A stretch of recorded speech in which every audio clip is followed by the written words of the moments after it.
Hello and welcome to the 7-Figure Mastery. This course, which is divided into 4 different parts, will equip you with the necessary knowledge you need to acquire in preparation for building your 7-figure online business. Let's get started.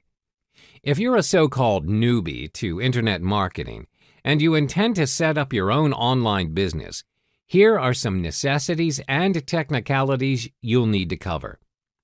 Before running your online business, these are the 3 crucial steps you need to take note of. 1. Purchasing your domain. 2. Web hosting. And 3. List building. Step 1 is purchasing your domain name. This is your very first step to creating your own website or landing page. Your domain will be your www website address, and the fee is around $10 per year. To purchase your domain name, head on to http://namecheap.com/ to purchase your very first domain name. Here's a quick tip. Many of you are uncertain of what domain name to use or buy, especially if this is your very first time purchasing a domain name. Just buy the domain name after your name. For instance, janejohn.com. Another important point to note is to ensure that your domain is .com, as this is the most valuable name extension. When you've decided on your domain name, click Search and make sure the domain name is available. If the domain name is available, then you can proceed to purchase it. Click on the cart icon and then click on View Cart, a red button on the right side of the page, to continue your purchase. You'll then arrive at the checkout page. All you need to do now is to confirm your order. Then proceed with your payment. Congrats! You have now successfully purchased your domain name. Step 2 is purchasing your web hosting. When you've successfully purchased your domain name, head to the address which is http://www.janejohn.com/hostgator as an example. Proceed to choose the WordPress plan. For starters, I advise you to choose the standard plan. Then click on Buy Now. At the order form, choose I already own this domain in the WordPress domain field. Put in the name of the domain name you've already purchased. Then at the next part of the order form, you're required to choose the billing cycle. I recommend you select the 12 months billing cycle. Next is the security PIN. You can put in any 4 digits of your choice. You'll then be asked to enter your billing information. Enter your details. Ignore the Add Additional Services. The final step is to review your order and click the Checkout button to proceed with purchasing your web hosting. You have now successfully purchased your web hosting, and you'll get your web hosting details via email. Note your host name or IP address, FTP username, FTP password, name servers. The final step to complete your website setup is by installing WordPress through your HostGator control panel. However, to turn your pages ready into income production and lead generation, you require a page builder. This is why you need to proceed to install OptimizePress. Go to http://janejohn.com/OptimizePress and click to get OptimizePress. Choose the core package and proceed to make the purchase. After the purchase is done, download the OptimizePress theme, not plugin. Take note of your licensing keys, and now you're good to go. Step 3 is building your list. Always remember that the money is in the list. You can never start up your online business without building a list. Now, what's a list? A list or a mailing list are simply your followers or subscribers, which you've cultivated by sending them your landing page or website. These are the people who have chosen to opt into your mailing list, as they're interested in your offer or service. This is why having a landing page is imperative. You're able to generate leads by converting visitors into prospects, and then you convert your prospects into customers. When you have your own list, this is when you can start growing your online business to greater heights. You need to nurture your list not only by selling them your products, but you also have to provide them with valuable content from time to time. Providing value to your clients is important, as the more value you offer, the greater the chance that they will purchase your higher value or premium products.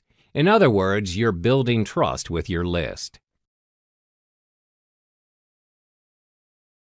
Welcome to the second segment of the 7-Figure Mastery, where this segment is catered towards beginners. Previously, you've already mastered the technicalities in building your online business. In this module, you'll learn everything there is to know about affiliate marketing.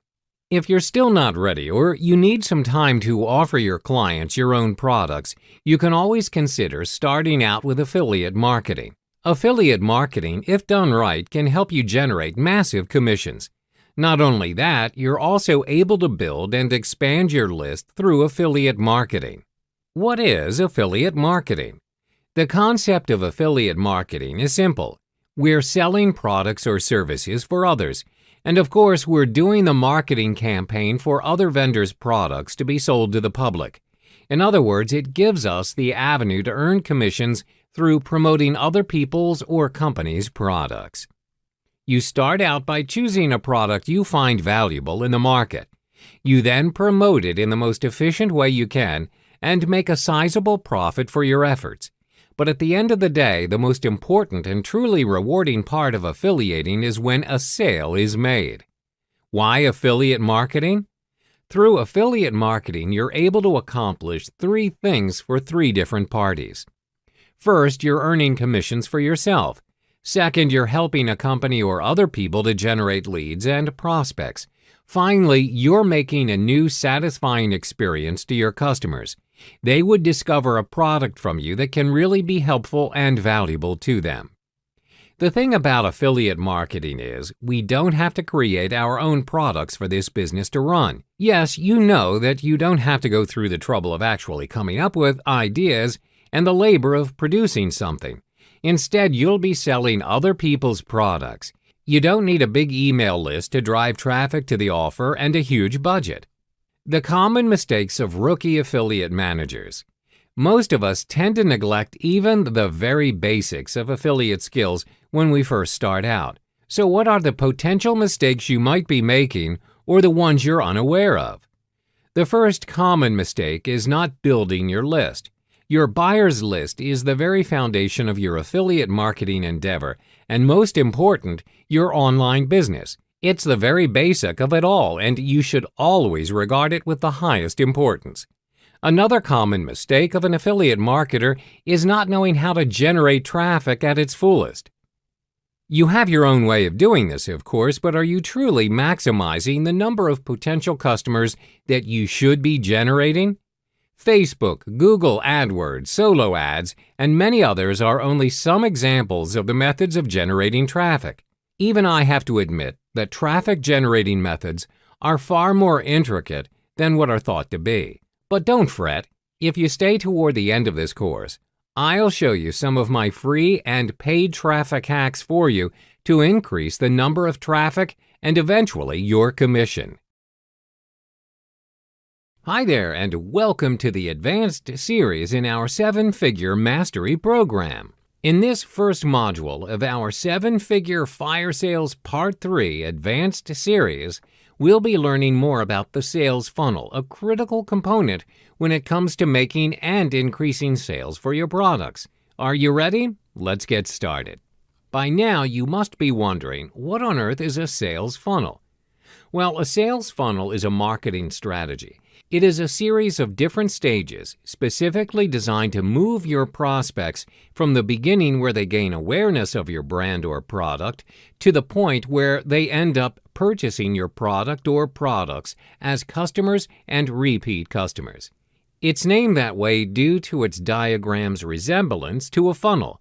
The top consists of larger numbers of prospects, potential customers, and then narrows down to smaller numbers of convinced, committed customers of your product, like the actual household tool used to transfer liquids from one container to another while preventing spills and waste. This funnel also serves to increase the probability of your securing online sales while maximizing your resources while reducing the chances of losing customers. Each stage comprises of individual or multiple marketing tools, such as landing pages, emails, and the like, depending on what you're hoping to achieve with your sales funnel. An effective sales funnel is the key to a successful digital business. It's how well you plan and execute it that sets your online business apart from the rest. It's dependent on whether you understand each phase of your funnel and can successfully strategize and monetize the different stages along the line. Not convinced? Well, then here are 4 main reasons why you need a sales funnel. 1. If you sell only one product today, it's suicide. No successful business has ever made money by selling just one product. 2. If you're not selling it, your customers will buy it from someone else. Make that you instead. 3. You stand to make more money for the same amount of effort. 4. Your affiliates are more keen to promote you as they are able to make more commissions as well. Welcome back, and congratulations for going this far. This is the final chapter for this training, and by this point I'm sure you've started something and may have garnered some results. You've learned all the fundamentals of starting up your own online business, as well as the various ways of marketing your business to scale it to greater heights. In this final chapter, you'll learn how to generate massive instant commissions with less effort. First, what are the high-ticket programs? High-ticket offers or programs are usually associated with sales starting from $1,000 and can go up to $25,000 or more. The products you offer may range from digital, coaching, or consultation products, or all of them mentioned to provide clients with high-value training and exceptional results. These products usually offer clients the ultimate or turnkey solution to their problems. In order for you to promote your high-ticket programs, it has to go through a sales funnel, which brings your client through a journey with you. We've already discussed the concept of sales funnels in the previous chapters. You normally start with your front-end offer, which is your first offer and is generally priced low or free. The purpose is to attract a pool of potential customers to your front end. This can be an ebook or a webinar. You don't have to worry that your front-end offers are not making much, as this can be compensated with the massive sales gain from your high-ticket offers later in your funnel.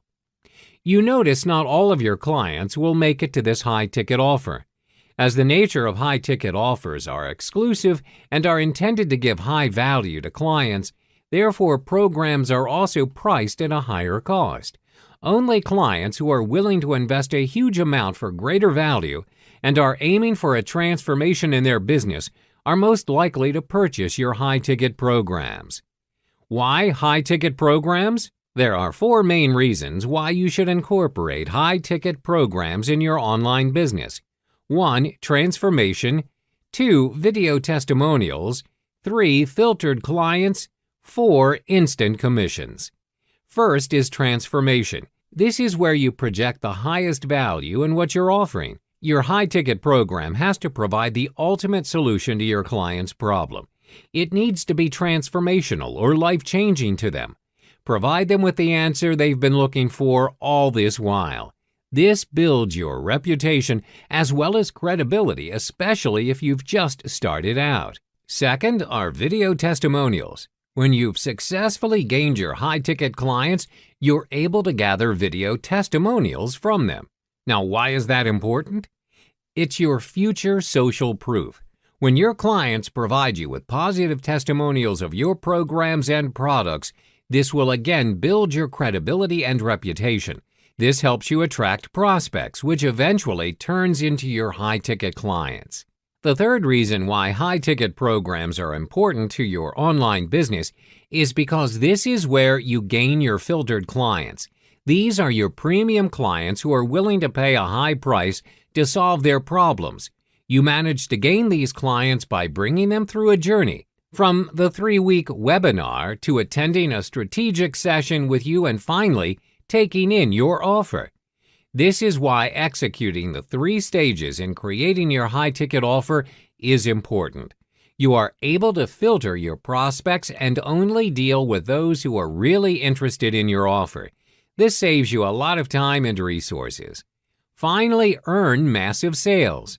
You're able to gain instant massive sales with minimal effort. You don't need hundreds of sales to break even and earn massive profits. All you need is a small number of highly qualified clients who are interested in purchasing your high-ticket programs.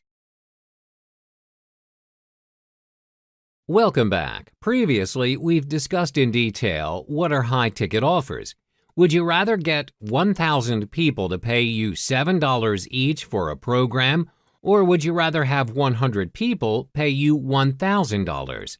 Clearly, the latter saves you a lot of time and, most importantly, will get you earning massive as well as instant sales. Now, let's walk you through the 3 stages in creating your high-ticket programs. 1. Build a list, a minimum of 2,000 to 3,000 subscribers. 2. Organize a free webinar for 3 weeks. 3. Offer them a transformational program worth $5,000. The first stage in realizing your high-ticket program is to build a list of at least 2,000 to 3,000 subscribers. This step is important because this is where you generate your high-ticket leads. Without a list, there is no audience for your show to begin with. You can build your list almost instantly via solo ads, as mentioned in the previous modules. This saves you a lot of time and helps you tremendously in acquiring prospects.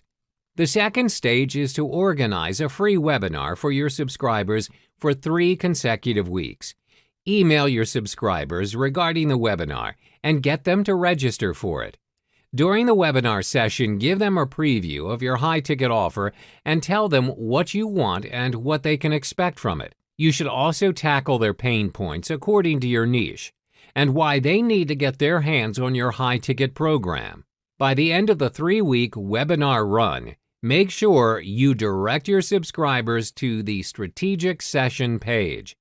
This is where you filter your subscribers and select the most qualified ones to attend a one-on-one phone interview with you to discuss their interest and intention in your high-ticket program. The final stage is to offer a transformational program to them. This is your high-ticket program.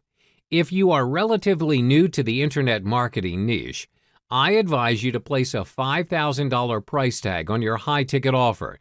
Remember, you're offering programs with the highest value to your clients. Your high-ticket program can be in the form of coaching sessions over a period of time, workshops, or even retreats. Your high-ticket strategies.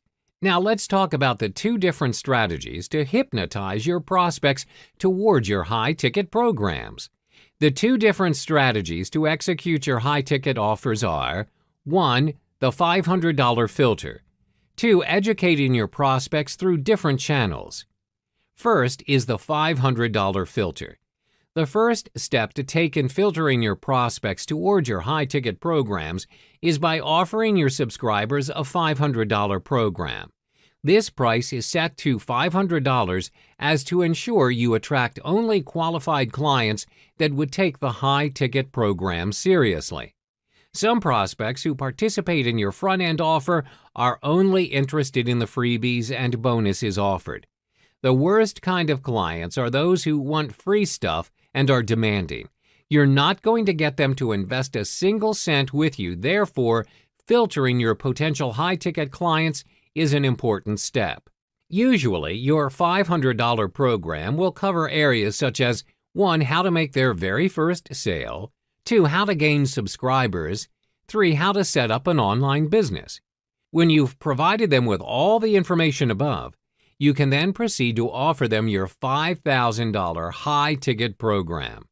As mentioned in the previous chapter, your high-ticket program provides the highest value and solutions to your client's problem, as well as strategies to seal the deal sales and taking their business to the next level. The second strategy is to educate your prospects through different channels. These channels include content related to the niche you are focusing on. 1. Videos. 2. Articles. 3. Lessons. 4. Case studies. 5. Report. Ideally, educate your prospects utilizing the necessary channels for 3 weeks before proceeding to your high-ticket programs. When you've educated them for 3 weeks, you can sell them your high-ticket program worth $5,000. Your high-ticket models. What are the high-ticket models or programs available for you? There are various methods for you to choose from to make money with high-ticket programs.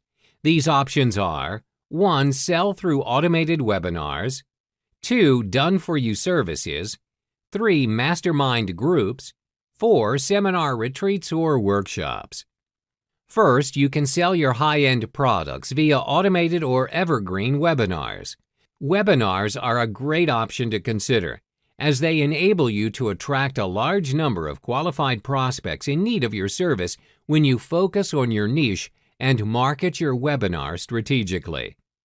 These prospects appreciate the value you deliver and are willing to purchase your products no matter how much they cost. Of course, this depends on how well you pitch your program in the webinar.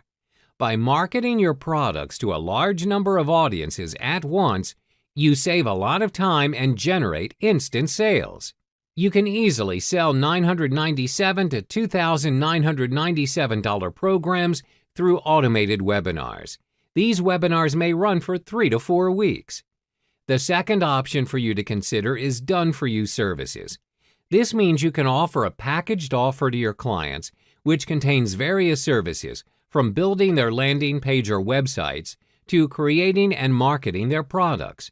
This requires a high involvement from you and your team in completing your client's request, but you get paid a very high price. Done-for-you services may range from $2,000 all the way up to $100,000, depending on the type of services you offer and what the clients need from you. The third option is mastermind groups. A mastermind group works where your clients pay you $1,000 to $10,000 per month to work with you in a group setting. This can be a group meeting held every month, discussing on marketing strategies, product launches, as well as tips and techniques within your niche. Last but not least are seminars, retreats, or workshops. You may organize high-ticket retreats, seminars, or workshops discussing the strategies to earn massive commissions and sales within your niche and how to execute them. You may also organize workshops for your clients to set up their very own online business. This may include how to 10 times their business, bringing their sales and profit to a whole new different level, or something of ultra value and great results. Hi there, and welcome back to the 7-Figure Mastery Advanced Level series. In the previous module, we walked you through the basics of the sales funnel, what it is and why you need a proper strategy for it. Today, in this module, we'll look into the components that make up a sales funnel. An ideal sales funnel consists of these few components: 1. Front end, 2. Upsell, 3. Downsell, and 4. Back end. First stage, front end. This is the part where you walk your prospects through your offer. At this point, no one would have bought anything from you yet. At this stage, what you want to do is to attract prospects. One way to do this is by offering potential customers your products at low to medium price ranges. At this point of the sales funnel, you're not looking at making a profit yet. Your focus here is to drive up traffic volume. Not only that, pricing your offer as self-offering which minimize risks for prospects monetary-wise, making it more likely for them to make a purchase.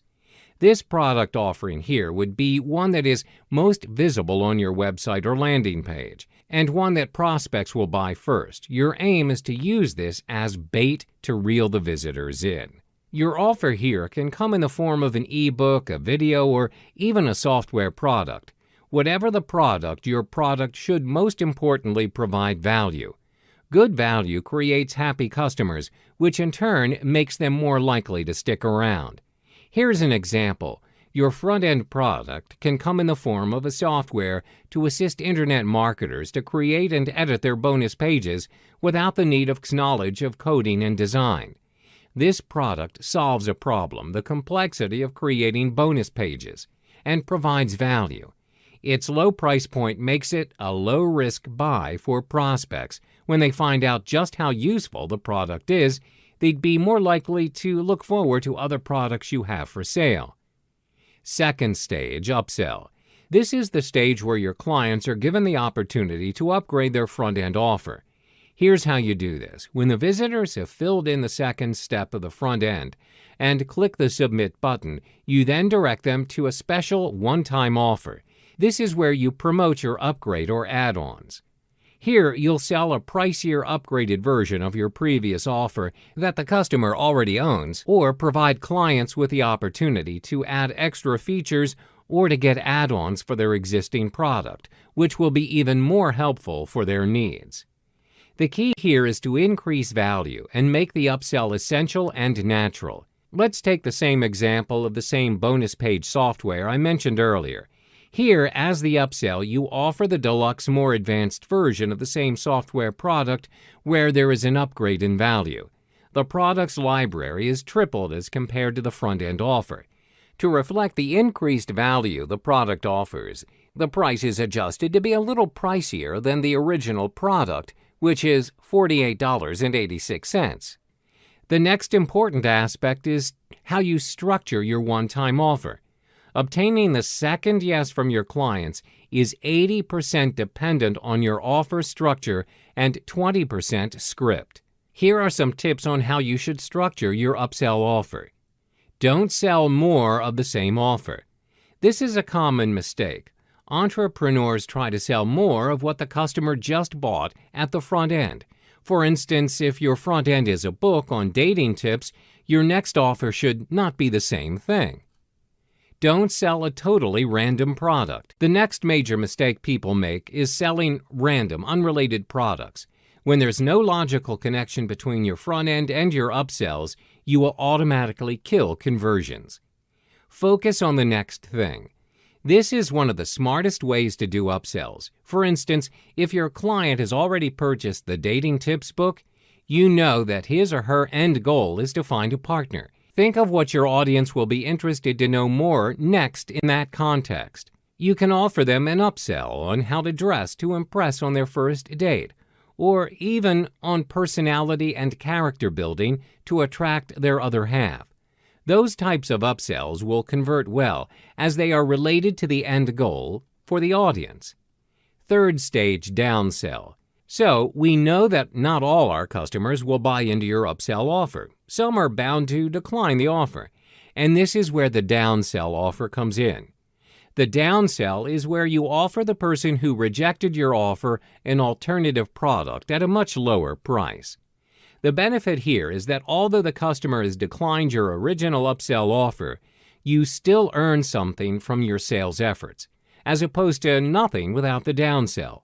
Plus, if the customer ends up liking your downsell product, you may have just earned yourself another very likely repeat buyer. There is a simple, foolproof method for executing downsells. All you have to do is just remove the bonuses from your offer and lower the price of the product. That's it. For instance, if your original offer is $97, you can lower the price by $30, remove the bonuses, and then make the same offer. Fourth and final stage, back end. Here is the stage where you bring out your highest valued and usually priciest offer, often with more or deeper information or more access to you.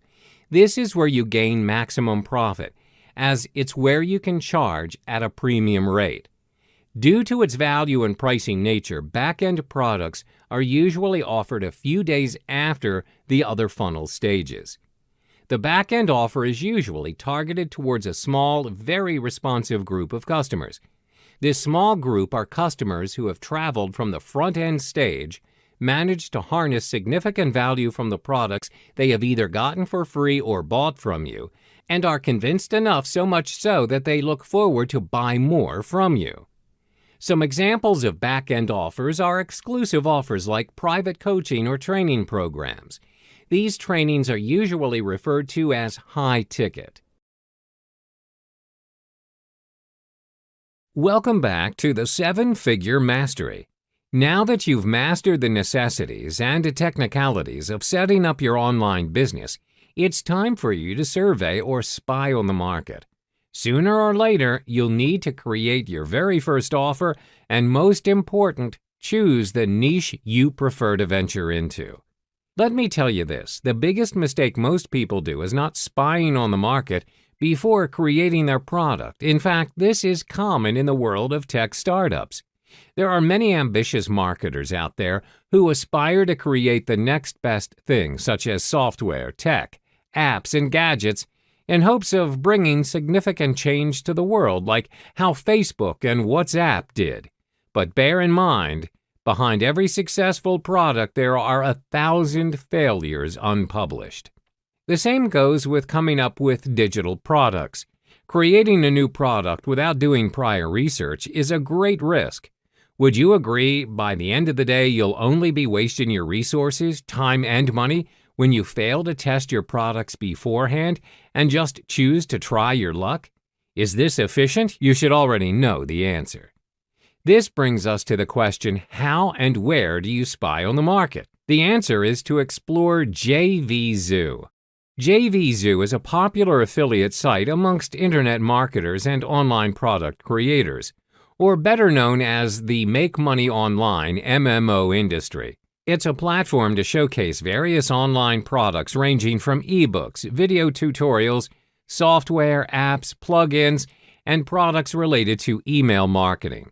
Before conducting your research, you need to create your account in JVZoo, or you won't be able to access the site.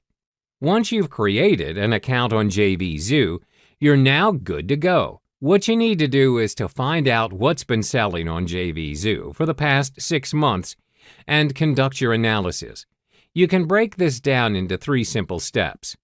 1. Compile a list of top sellers for the past 6 months. 2. Create a spreadsheet so it's organized and easily comparable. I recommend using Excel spreadsheet. 3. Analyze your findings. 1. Compile a list of the top sellers for the past 6 months.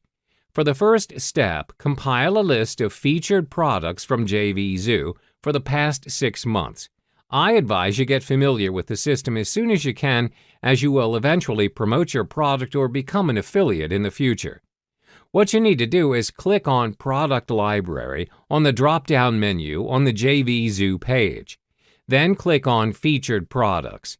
You'll then be directed to a page where you can view the top picks of the past month. On the right-hand side of the page, you can view See More, where there's a month's list starting from the current month to the previous months.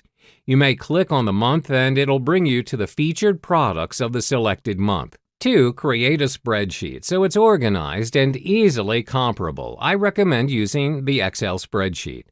First, categorize it according to the month where the product is launched. Then create a category under product type. For instance, if it's a software program, a web-based app, graphics, or a hybrid product. Then create another category under topic, which indicates the product's purpose. For example, is the product used for traffic and list building, email marketing, SEOs, or logo creation?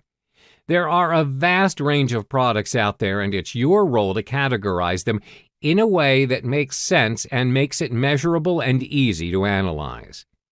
3. Analyze your findings. The reason why we're analyzing what's been the hot-selling item in JVZoo is to know what's been selling well in the market. You need to be up to date on what's currently working for the audience and what they're inclined to purchase. This is important for your product development. For instance, last time private label rights, PLR, used to sell very well, but if you do it today, it's a little bit competitive and not as easy. Why are you spying on the market? Would you agree it's also a way to work efficiently and effectively by reverse engineering your product creation? This means it's not necessary for you to reinvent the wheel and come up with a brand new idea. The key word here is innovation. If you take a look at the items around you, such as your mobile phones, computers, printers, and even your laundry machine, these things are hardly original. They are revisions of previous creations. This simply means you don't have to invent an entirely new product to become successful in your business. Any products existing right now will always have room for improvement. All that's left for you to do is spy what's selling in the market and improvise. Make money in the next few weeks rather than the next year. Hello and welcome back. This module will equip you with the correct mindset as an affiliate. to help you generate those massive commissions. To be at the top of your affiliate marketing game where every prospect and subscribers go to, I suggest you implement the craft strategy. This is the attitude that you need to maintain when affiliating. Let's go through it one by one. The C in the craft strategy represents consistency. We have all heard of the famous story about the rabbit and the tortoise race. The tortoise successfully wins the game because of its consistency. By now, you should know that a successful online business does not happen overnight. It's a process of progress. So, how and what can you do to be consistent? When you're an affiliate, it is a given to always be consistent in your technique. I would say to keep your consistency in the know of what's happening in the market. I would advise you to look it up in jvzoo.com. Head to their marketplace and identify the top grossing products there are. I'll share with you the strategy for this particular lesson in future chapters. Meanwhile, the R in the craft strategy represents risk taker. You want that extra commission, right? Then keep this in mind. You must be comfortable about being uncomfortable. Remember, conviction and comfort cannot stay in the same room. Being convicted to your goal means getting out of your comfort zone. So get to know the current online marketplace and ask yourself these sets of questions. Is the list of pros greater than the cons? Will this reach your target audience? Should I add this kind of bonus to this product? Should I even promote things that are not rewarding but according to my niche?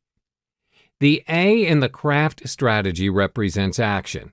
There's no point in planning if there isn't any execution. Let's be frank. With all the planning in your head, are you getting anywhere?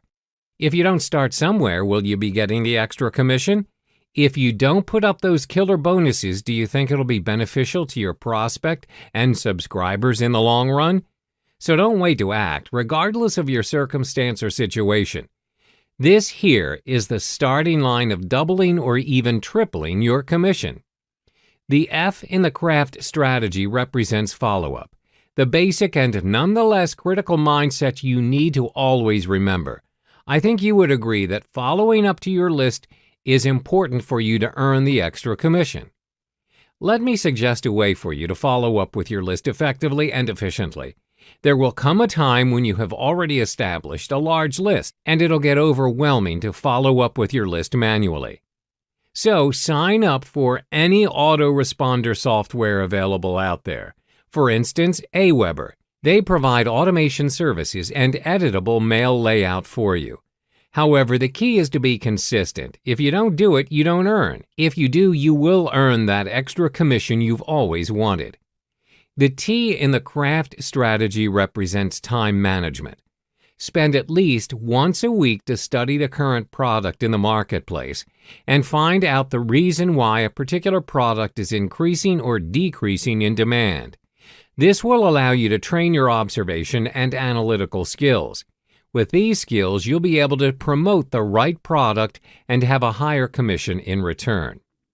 New products are released every day. If you don't believe me, head to the JVZoo's product library and towards the latest launch tab. Just look at all the new products waiting for you to promote. Bottom line, if you don't do a timely visit to this place, just look at all the opportunities that are slipping away right in front of you. Welcome back.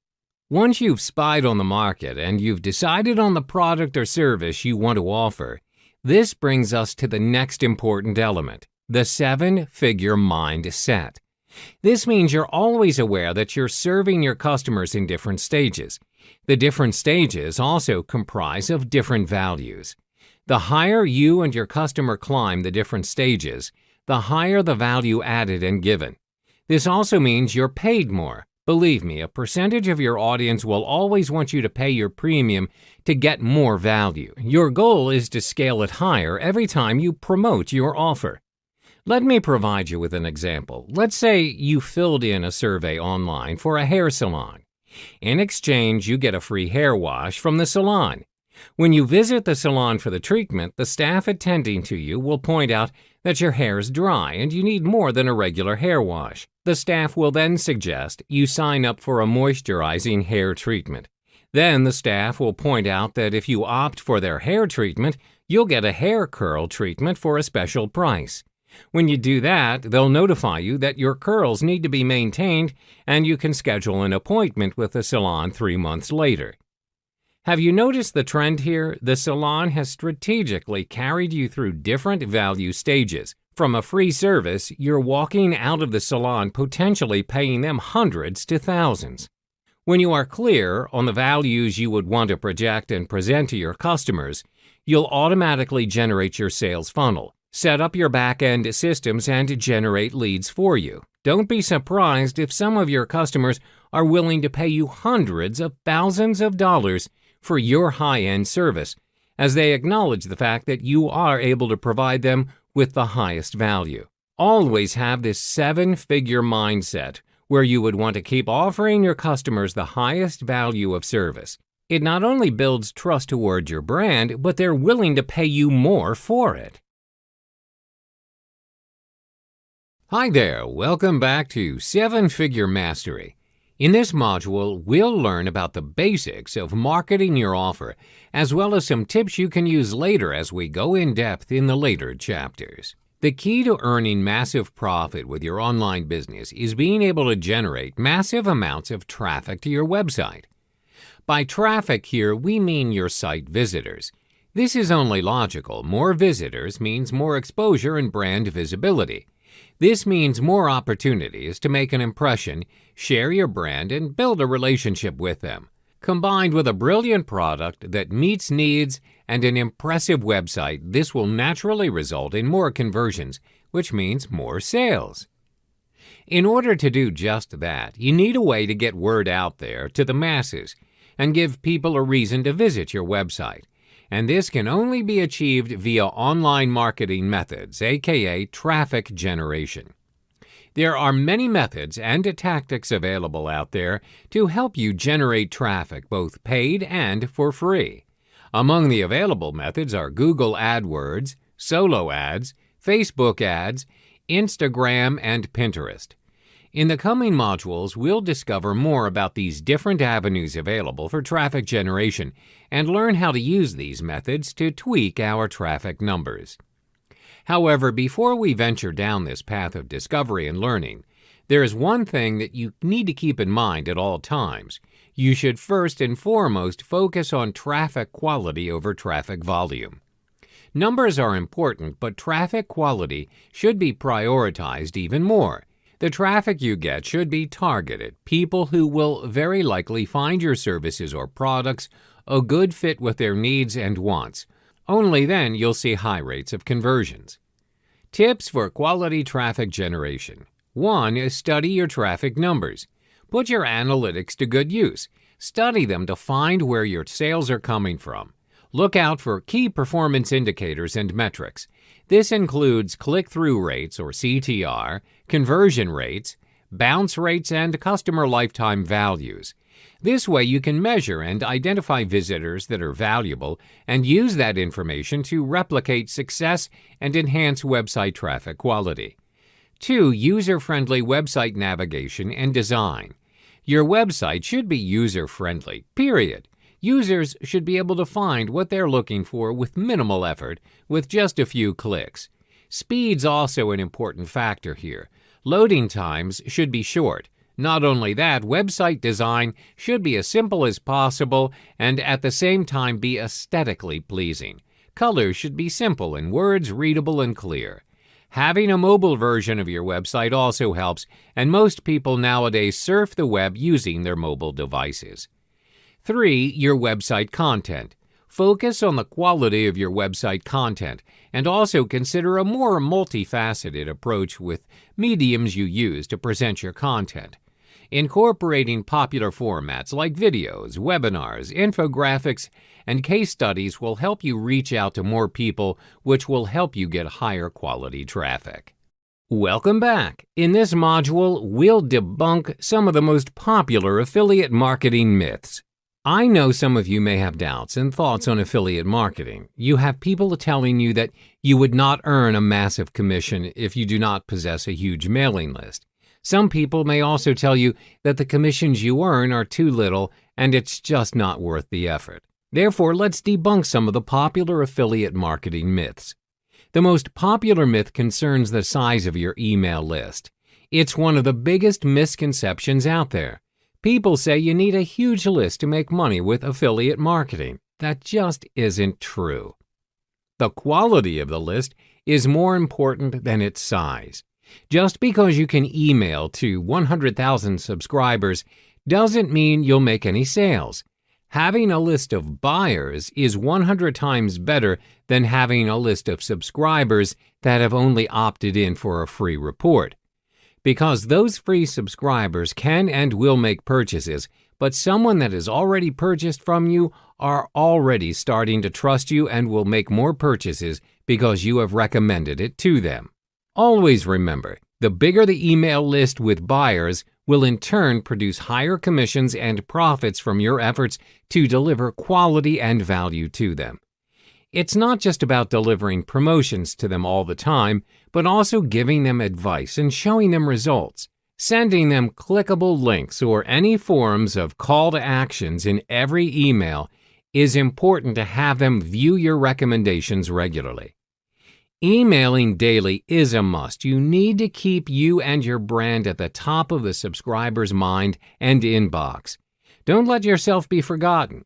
If you're not emailing your list at least once a day, you're leaving money on the table. There goes that extra commission you could be making.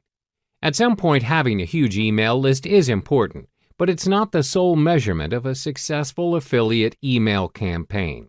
In fact, many marketers worry and do their best to maintain their overall number of subscribers on their lists. Keeping subscribers is important, but it's not the only stat to focus on. The next myth that we're going to debunk is technical barriers. Contrary to popular belief, you don't really need to know all of the computer jargon to make commissions. Just hop over to WordPress.com and start making your own website or blog from there. It's the most simple and user-friendly website making you can ever use. Pick a layout and treat the whole editing process as part of your branding material. From the colors all the way to the pictures you choose. In order to get a large number of visitors to your sites, you have to enhance your search engine optimization (SEO) skills, since search engine traffic contributes to a large part of the total traffic going to a niche site. WordPress has all that. The right-hand panel, Post Setting, utilizes the SEO. You're now ready to optimize your site. Hi there. In this module of 7-Figure Mastery, we'll learn to write for the purpose of selling, also known as the skill of copywriting. Simply having a great product and being able to draw traffic isn't enough. Making sales is also heavily dependent on your ability to influence and convince someone that they need your product in their lives through your words, spoken or written. This skill is especially important when it comes to writing sales letters for your digital business offers. You have only your words to rely on in order to sell something. Customers have no way to actually see or experience the physical product for themselves. The sales letter is your product's only sales representative. Hence, your words really matter here. 8 components of an effective sales letter. There are only 8 simple steps to creating a fantastic prospect-converting sales letter that will blow everyone's minds. They are the headline, subheadlines, introduction, regurgitation, solution, handling objections, call to action, P.S. Let's go through each one by one. The headline's everyone's first impression of your product. Here you need to grab your customer's attention and get them excited. To achieve this effect on your readers, specify the product's results and benefits in your headline. Remember that the features tell and the benefits sell. Hence, be specific. The more specific the results, the more attractive your headlines will be. Okay. To further enhance your headline, you should also highlight the call to action, words in yellow, to show urgency and grab your prospect's attention. Here's an example. Secure your instant access to a mammoth collection of constantly adding resale rights, private label rights, graphics, and more, and jumpstart your online marketing career starting this second. This very headline portrays an immediate solution to those who want to make money without having to create their own product. Words highlighted in yellow are the call to action words to jumpstart their internet marketing career right now. The subheadline usually appears under your headline. These words are normally 1 or 2 font sizes smaller than the headline. At the start, the headline serves to hook your prospect's attention. The subheadline, on the other hand, reels your prospect in. It nudges them to read on a little further. The subheadline is also important to catch the attention of page scrollers, to read what they want to listen to. As you can see, there are various ways to create your subheadline. It really depends on how your headline's structured. It should fill in the blanks in terms of explanations. If it's a product that needs further explanation, or benefits, or even encourage readers to take some form of action. An example of a good subheadline is like the one below.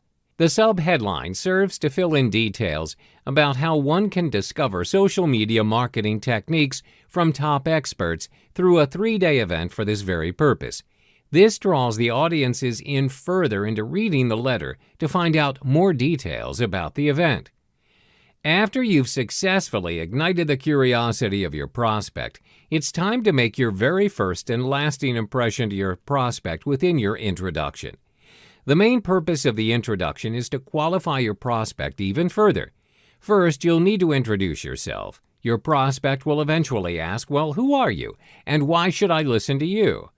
Establish common ground. Share a little about yourself and how the prospect can relate to where you once were and how you can help him achieve his goals. Then address their problem. Empathize with their problem and be specific about their state of discontent. If after reading that, he's thinking somewhere along the lines of, yeah, I have that problem, or even, how does he know? You've gotten his interest. Here's a sample from a sales letter introduction.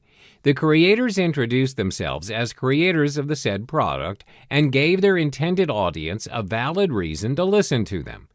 And here's another extract from the same introduction addressing their problem in creating a strong yet attractive brand logo to represent their business. Another key thing to remember, writing a sales letter doesn't have to be formal. Despite the number of potential views it's going to get, your writing tone should be that of a one-on-one relationship instead of a broader address. Remember, this sales letter is going to do the selling for you. You must maintain the momentum of that one-way relationship going on between your virtual salesman and your prospect. You've successfully created your introduction. Now's the time for your regurgitation process. This is where you exaggerate an existing problem. You can achieve this by showing your prospect a more inferior alternative over your offer. At this point, your offer is currently in the limelight, and it's up to your prospect to make the call you want to hear. Here's another example from the sales letter. Not everyone can afford the pricey Adobe Photoshop. Most people lack the designing skill, and the high cost and time required to design a logo is so demotivating. So in this part of the sales letter, the problem is exaggerated. Finally, you can announce your long-awaited solution to your curious prospect. Start answering the questions like, what can your solution do and what can it solve? Over here is an example. The product is introduced. It is described as the all-in-one solution to creating professional-level marketing materials like logos, cover, avatar, characters, and so much more. Don't stop there. You must provide the various features and benefits your solution possesses. If you have more than one component to your solution, show them by sections. Then, next, you list out the benefits of the solution.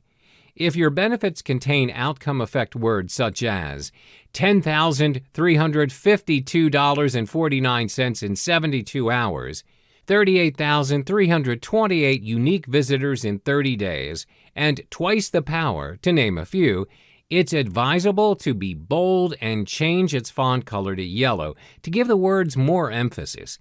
These are what I call the benefit words. Here's an example. You finally revealed your solutions and all the amazing features and benefits. Now it's time for handling objections. One thing to take note of here, there's always going to be doubters amongst your many prospects. Address their concerns right here in this part of your sales letter. So over here is where you address the frequently asked questions, FAQ. List out 3 to 5 FAQs and their answers. Also, you can include testimonials from your past and active customers who've used your products before. It can be either a social network post or even better, a video testimonial. And don't forget the money-back guarantee statement. Remember, not everyone's keen on buying things online. Scammers are everywhere. If the product doesn't work the way your customer wants it to, you should provide a refund. You can state this here. This is how you would want to convince your customers that you are without any ill intention. Putting objections aside, it's time to venture to the most critical part of your sales letter, your call to action. Have you ever noticed how every sales letter will only reveal their price towards the end? You see, once your prospect is exposed to the price, you need him to click the button now, not later. You must show him the future he will have with it and without owning your product. To bait him even further, adding bonuses would be the best option. Here's an example. Finally, you need to create your very own postscript or PS.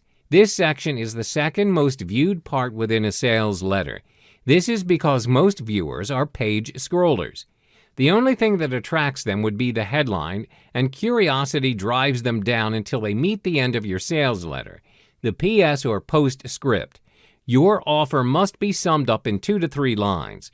Remind them about your money-back guarantee section and bonuses. You can even share an extended version of your testimonials. Here's an example of the PS part from a sales letter. Sales letter tips and tricks. Keep in mind that lengthy sales letters may not necessarily be read.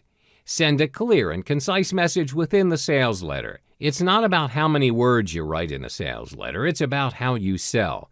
The higher you price your product, the more convincing you need your sales letter to be. Shorter sales letters tend to name their product at a lower price. If you truly need to make your sales letter long, consider making sales videos. There's no limit to how long you want it to be. It can be 8 minutes, it can be 15 minutes, or even as long as 40 minutes. If it sells, it doesn't matter.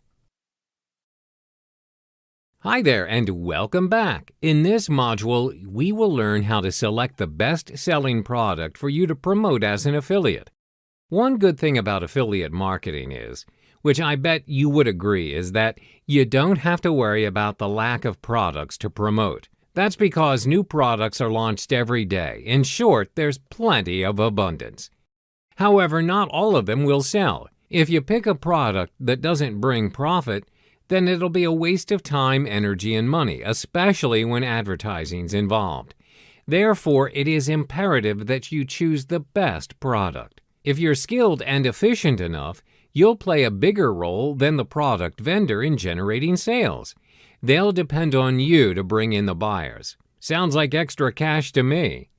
But you might be wondering, how do you define a wrong product? How do you avoid from making these mistakes? Or in other words, what's the definition of a good product? All you need to do is head to jvzoo.com's product library. If you don't have an account for this site yet, what are you waiting for? Go and sign up now. Once you've done all the mandatory items during the sign-up process, head into the marketplace. What you need to do is find out what's been selling on JVZoo for the past 6 months. You heard me, 6 months of average products sold in JVZoo is enough for you to set your eyes on the best item to promote out there. Head to Featured Products. That's how you start studying the kinds of products your potential vendors are selling out there.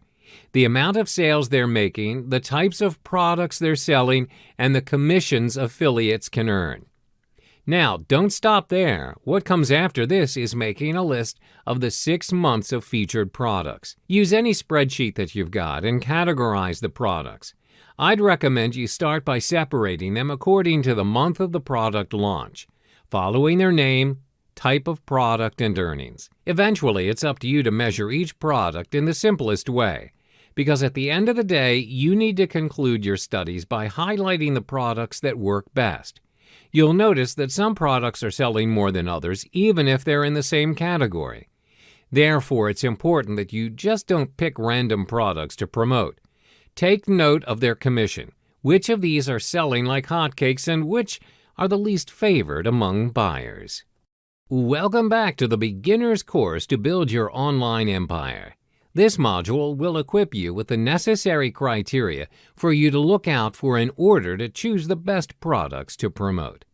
So I've done my spreadsheet and I've analyzed all the 6 months featured products, and I find out that some have some good earnings and some don't. How am I supposed to know the best one to promote? Well, I'm glad you asked. What I'm about to share is my definition of a best product.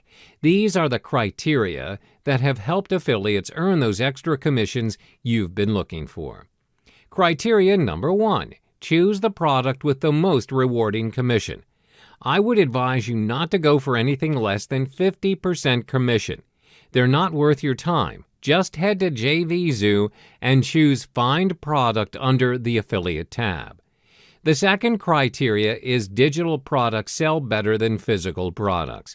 Don't get me wrong, physical products do sell, but far less than digital products. Also, physical products seldom have 50% commission. Your earning will be less for the same amount of work a digital product affiliate will do. And don't forget to keep an eye on an upsell that comes with the product. This is like an extra offer, and it's the second criteria you need to look out for. For example, when you go to McDonald's and you order for a medium-set meal, the cashier will automatically ask you, would you like to go for large instead? It only costs another $1. This method allows McDonald's to increase their revenue. If the vendor provides an upsell, it's going to be highly profitable because you'll be able to gain more commission. The third criteria, a commission that has a recurring element. That means that the vendor will commission you monthly. For example, if it involves a monthly fee of their membership website, you'll be paid monthly for every imposed fee. Another one is instant payment. Sites like JVZoo provide a system called tentative payment, where you'll get instant payment, but if a customer asks for a refund, they'll retract your commission instantly. The last criteria you should look out for is the demand of the product. With demand, any products will undoubtedly sell better. If the market demand of the product is low, then it'll be a waste of your time and energy for you. Hence the 6 months feature product spreadsheet I told you about earlier. That's why it pays to do your homework of the products you want to promote. Get to know the vendor, look them up on JVZoo, and ascertain to yourself that their sales are genuine. Read their affiliate details and sales page. Trust me, it's worth every bit of your money and time spent. Hello there, and welcome back to 7-Figure Mastery. In this module today, we'll be learning more about Google AdWords, one of the many available paid traffic generation methods out there. Google AdWords is Google's own paid advertising service, which allows one to place search results for your own website or landing page on Google search engine results page by paying a certain amount. Google AdWords is one of the easiest and practical ways to generate traffic to your landing page. Contrary to popular belief, the steps to it are actually quite simple and aren't as pricey as some people perceive it to be. Your advertisements with Google AdWords will be displayed on the SERP, together with all the other paid and unpaid listings of the search engine. These type of ads are positioned above the unpaid listings in the SERP. They look quite similar to the original search results, with the exception of a small green ad label on the listing itself next to the web link. Selecting the relevant keywords to direct the audience to your landing page is key to advertising with Google AdWords. As the advertiser, you select a keyword that a searcher might type in when they search for their particular interest on the Google search engine. Then you create an advert that will appear on the SERP based on the keyword or words you choose. Bear in mind, however, that you're not the only company wanting to serve adverts for that particular keyword or keywords. Other companies with the similar niche will also bid for a spot in the SERP. Hence, you would have to compete against other marketers out there to be the highest bid in terms of cost per click, or CPC. However, it's not just the highest bid for CPC that's taken into account for the projection of your ad. Google also measures your ad by its quality score. Before we get into the specifics, one should understand the meaning of the term cost per click. It refers to the amount you're willing to pay for every click you get on your Google AdWords advert. Now, let's understand the basics of bidding. Google allows one to pay the maximum bid amount of their chosen keyword. One can also select the automatic bidding option if they have to adhere to a tight budget. Here, Google will automatically select the bid amount for you within your budget, which is known as maximum cost per click bid, and bring you the most possible clicks within your budget. There is no fixed rule when it comes to the bid amount you should be paying for your clicks. At the end of the day, your bid is dependent on three important factors, which are the type of campaign you're aiming for, the cost of your keywords, the success rate of your keywords. To have a clearer understanding on how much you should spend on your bidding price, let's look at this example. Let's say you own a clothing line shop and you make $10 from every purchase. You see on average that 1 in 10 visits results in a purchase. If you set a maximum amount of the CPC bid to $1, you'll break even. Advertising costs equal sales. Therefore, to gain profit, your CPC should cost you less than $1, which means you would want to set your maximum bidding amount lesser than $1. Hence, choose a bid amount that works for you and the campaign that you're aiming for. There's also another factor that you've got to take account of after you've determined your bidding amount, and that's the quality score. Before your keywords can reach the SERP, Google will evaluate the relevance and the usefulness of your selected keywords for ads. This is to ensure that your keywords are relevant to the users. Google also looks into the quality of your landing page. For example, if the user types in Converse sneakers and your advert says "Purchase your Converse here," once they click on your ad, they would expect to be directly led to a landing page selling Converse sneakers and not a generic home page which the searcher doesn't want. This is Google's way of ensuring that they provide users with the best possible quality results. Again, you should take into account that a higher bid for an AdWord does not necessarily buy you your SERP display success. As a matter of fact, even if your rival's bid is higher, it's entirely possible that you appear above their ad as you've got a better ad quality score. A better quality score for your ads with Google AdWords actually results in lower CPC rates than an ad with a higher quality score. Hello there. In the previous chapter, we covered the basics of Google AdWords, which by now would have given you a general understanding of things. In this chapter, we share with you some effective strategies and tactics that will help you utilize your Google AdWords campaign to its maximum potential. To get started with Google AdWords, you should first create a Google account. If you already have an existing account, then you're good to go. However, some users prefer to create a new account specifically for their use of Google AdWords to avoid clutter, and, well, that's okay too. To be systematic and also to stay relevant, you need to structure your AdWords account. A relevant and logical account structure will surely have a significant impact on your ads, particularly on your ads' quality score. This is especially true if you plan to run multiple campaigns at the same time. It'll surely pay off when you consider to structure your account in a more optimized manner. Benefits of structuring your account. When your AdWords account is structured strategically and correctly, it will aid you in the following aspects: more relevant clicks and traffic, a high-quality score, and therefore lower CPC, making your account more easier to manage and maintain. Before we get into the details of structuring your AdWords account, It's imperative that we first understand Google AdWords' three-layer organizational design: accounts, campaign, ad groups. An individual account is structured into individual campaigns. The account is associated with your email address, password, as well as billing information. Each individual campaign has its own budget and settings that determine where your ads appear. Under every campaign are one or more ad group or groups. Each ad group will then have its own keywords, unique content, as well as their own landing page. There are multiple ways in which you can structure your Google AdWords account, depending on your personal objectives. For instance, you can strategically structure your AdWords account based on your website structure, creating your campaigns and ad groups based on the different categories and subcategories of products or services you're offering.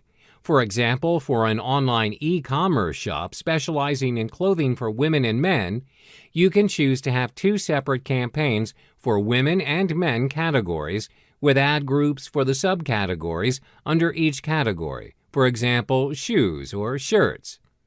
You can structure your ad account based on demographics, such as geographic location if your business operates in different markets. This makes it easier for you to allocate your budget accordingly. Another alternative is to structure your account based on your budget for different categories.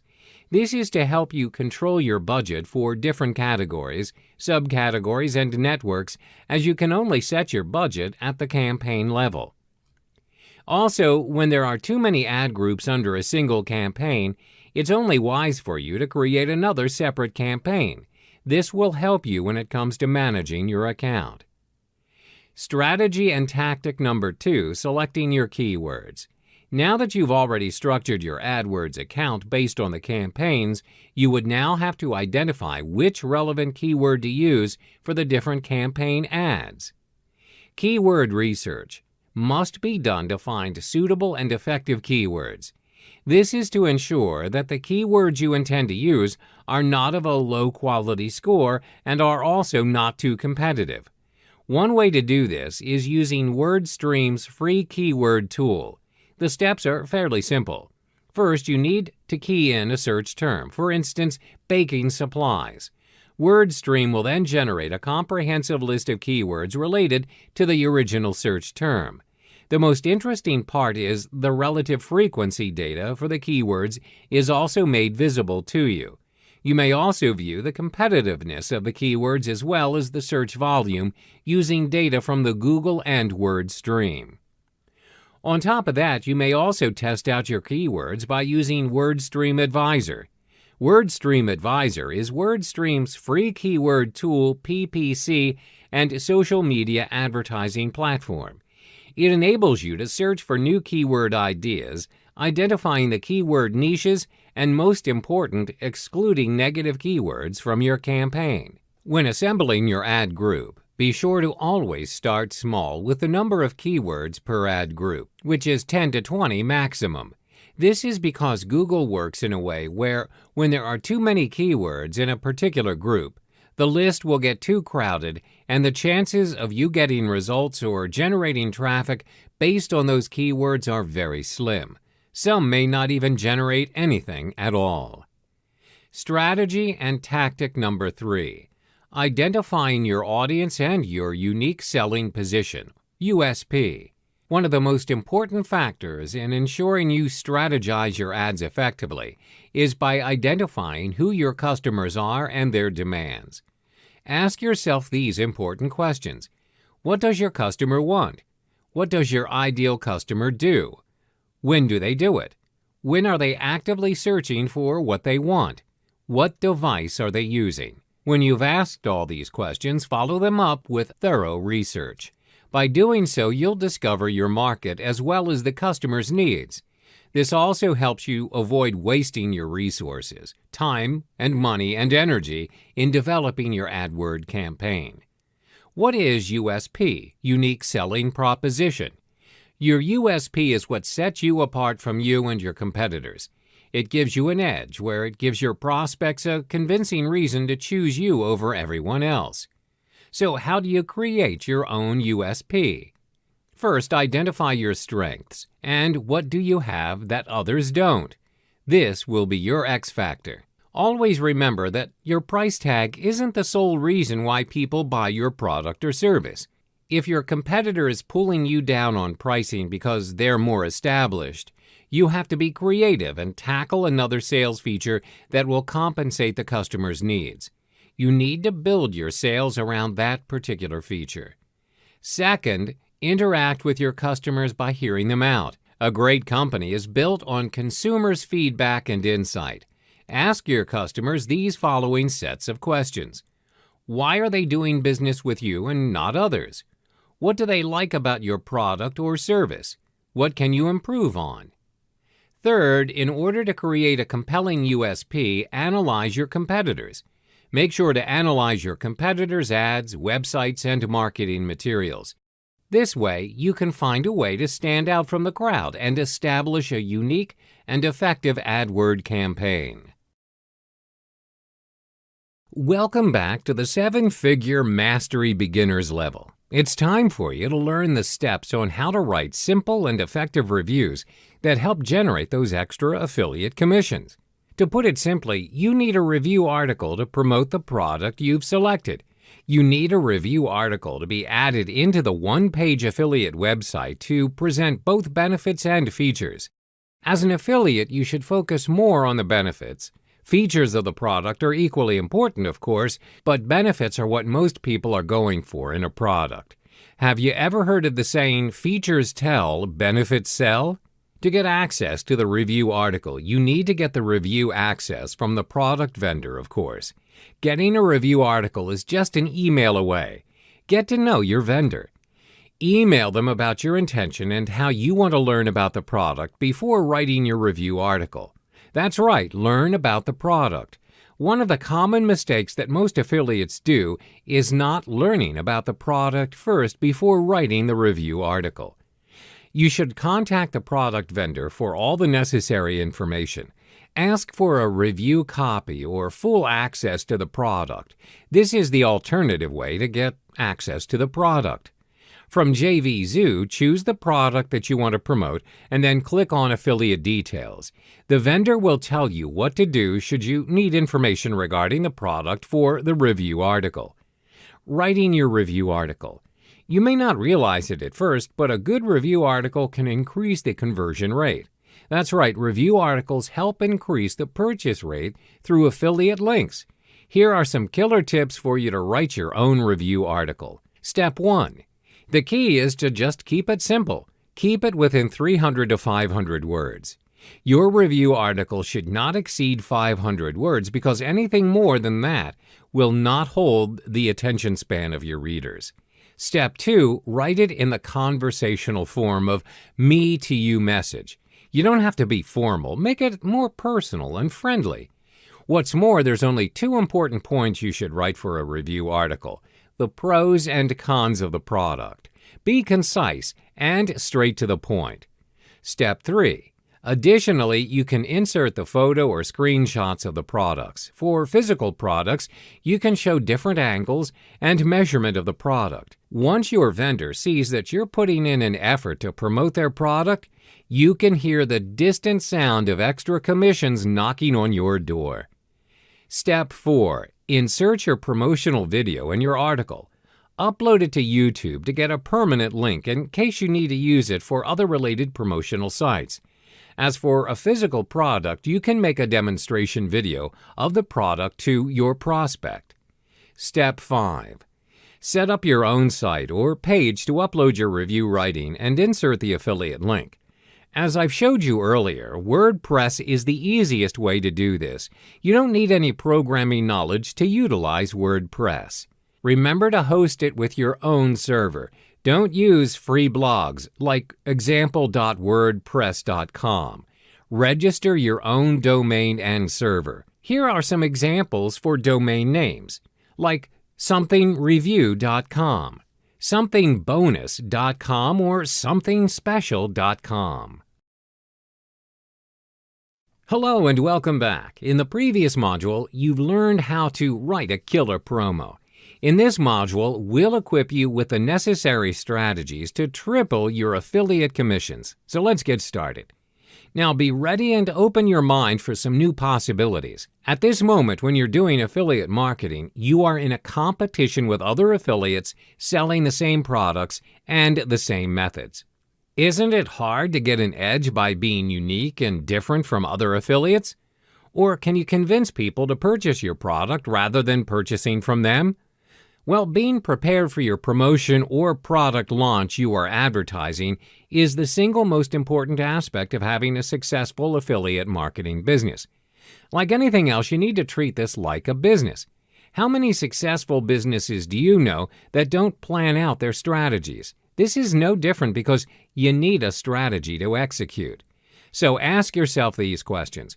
What about offering more than what others can do? Would you mind giving an extra to attract more customers and get more sales? If you are willing to level up, then you should know the answer. The answer is a sweet bonus. In reality, most people out there are bonus shopping before they buy anything online these days. If customers can get something that adds value to their purchase or is more valuable than the product purchase price, surely it will be converted into more sales for you and the vendor. So yeah, you're selling the same thing as the other affiliates, servicing the same market. But by having bonuses that are truly valuable, the customers would prefer to purchase it through your link. Bonuses are obviously designed and implemented with the aim to increase sales.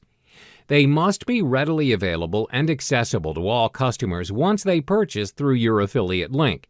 It creates excitement, and the results are both rewarding and profitable.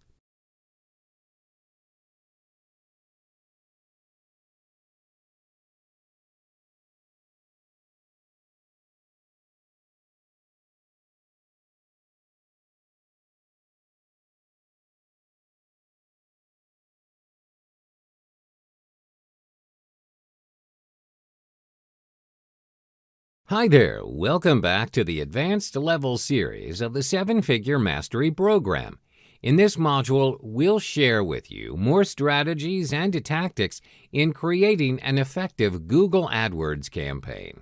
Strategy and tactic number 4, coming up with killer ads. Your ads have two important goals: to attract potential and qualified customers to click on your ads instead of your competitors, to keep the non-related and unqualified customers at bay by not clicking your ads. When you have more relevant clicks, you generate more sales. When you do not have unwanted traffic clicking on your ads, you would eventually save more money as it adds to your profit margin. Now the question is, how do you direct the qualified customers to your ad? Well, you would need to master the art of composing killer ads. There are 3 key components to your AdWords campaign. 1. Headline. 2. Description line, 1 and 2. 3. Display URL. Let's look into the specifics of these components. First, let's look at the headline. The headline should be your main focus, as it's what your prospects will be looking at first. Moreover, AdWords only allows a maximum of 30 characters per headline, so you'll have to make every character count. One proven way to construct a compelling headline is by speaking to your customer's end goal. Do not ask them questions that they are already asking themselves and what they already know the answer for. Let me give you an example. If your customer's searching for pesticides for their crops, you shouldn't have your headline as "Searching for pesticides?" which can be redundant. Instead, give them the answer that they're looking for and what they want to achieve. Therefore, your ad headline should be written in this manner: Get rid of pests once and for all. Save your crops. Give them the solution. For your descriptions line 1 and 2, you only are given 35 characters. Reiterate your offer as effectively as possible. Remember to include your USP as well as your call to action to prompt your customers. Another powerful tool to boost your click-through rate is by using the countdown timer, a feature introduced by Google. This feature can also be inserted in your AdWords campaign, which will instill a psychological force known as loss aversion to your prospects. Sometimes people are motivated by the idea of not wanting to be left behind than the idea of gaining something new. Therefore, by adding the simple feature of having an end date to your offer and including a real-life countdown on your ad will surely inject a fear of loss in your prospects. Last but not least, look at the display URL. Often, this is ignored by most users. The display URL is an important marketing feature if you know how to structure it. Most users will find the easy way out by just copying and pasting their domain name. Instead, what you can do is include your offer, your call to action, or even your USP that will make your URL unforgettable. Let's take a look at the context of the pesticides that we used earlier on. www.domain.com/proven pesticides. www.domain.com pests control. www.domain.com unharmful pesticides. Mastering these will increase your click-through rate, CTR, which in turn will boost your quality score and lower your cost per click, or CPC. Strategy and tactics number 5. Conversion tracking. A conversion can be defined as an action made by a customer after they viewed or clicked on your ads. These may be them purchasing a product from your website, signing up for your newsletter, calling to get to know more of what your business is all about, etc. Conversion tracking is a free tool provided by Google AdWords, which shows you exactly what happens after a customer views or clicks your ads. Why use conversion tracking? Conversion tracking tracks your keywords and ads progress. If you skip this step, you'll never have an idea on which keywords, ads, ad groups, and campaigns are generating money and which ones are only pulling your resources down. Having your conversion tracking data is very useful as it provides you the space to tweak your strategies and align your budget. Some of the popular indicators you can use to track your conversions are as follows: lead and contact form submissions, content downloads, sign-ups or subscriptions, phone calls, online sales. Let's illustrate an example on how you can track your conversions, for example, via online sales. Assuming that you're operating an online boutique specializing in denim jackets. To track conversions, you add a single snippet of JavaScript code to the confirmation page where your users will view after they've paid for their purchase. In this case, you'll be tracking clicks on your AdWords campaign that converts into purchases. Let's say that you make $40 on each denim jacket you sell. With the aid of conversion tracking, you can identify how much you spend on advertising your goods.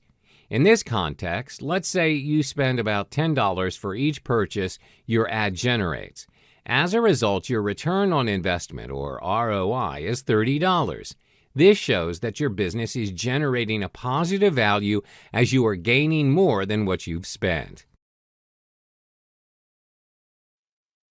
Welcome back. Previously, we've already talked about how you can triple your commissions, where one of the methods is by adding a bonus to your product. It's true that customers are paying for the main product, but no one can afford to say no for a better offer with an extra. A good bonus offer is something that cannot be turned down. It should be something that would catch the attention of your potential customers, making it special from others. Remember, be unique, make it irresistible. So, what should your bonuses be like? What is the proper criteria for you to put up bonuses? What are the things that you should know when setting up your very own bonuses? 1. Relevance. If the bonus is not relevant to your product, then the buyers who got it wouldn't appreciate it and might even be confused by the bonus deal. Also, they won't feel rewarded. For example, you've chosen a product that offers a range of video templates for video marketing purposes.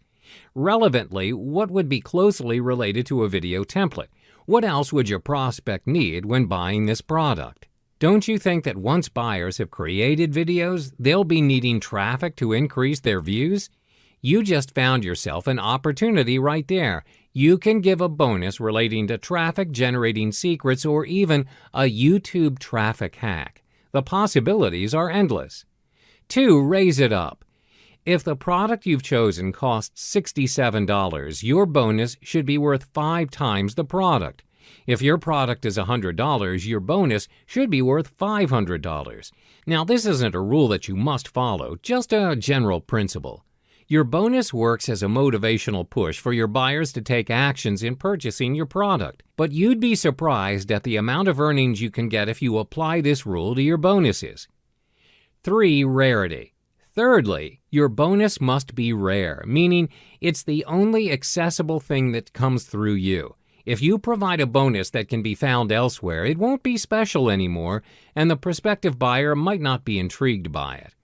When you promise to give something, you should give it right away. Buyers will be very excited to receive the special bonus that they'll get.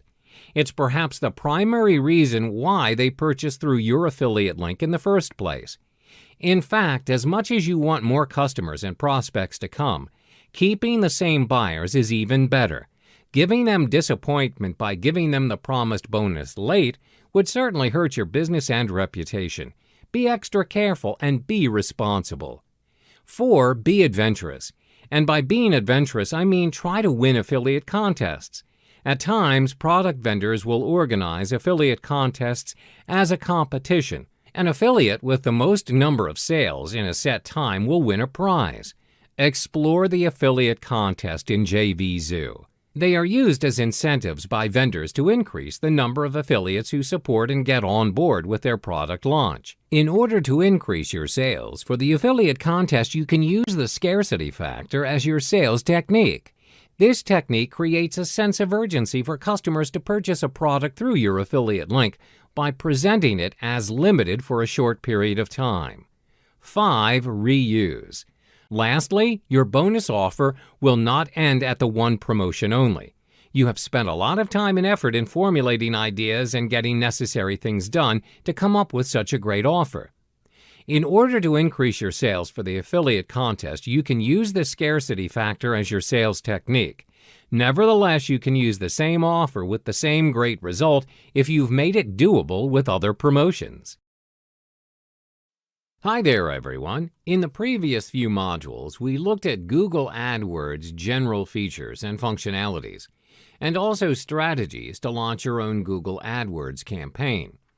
In this final module on Google AdWords, we look into a crucial step in any Google AdWords campaign: optimization.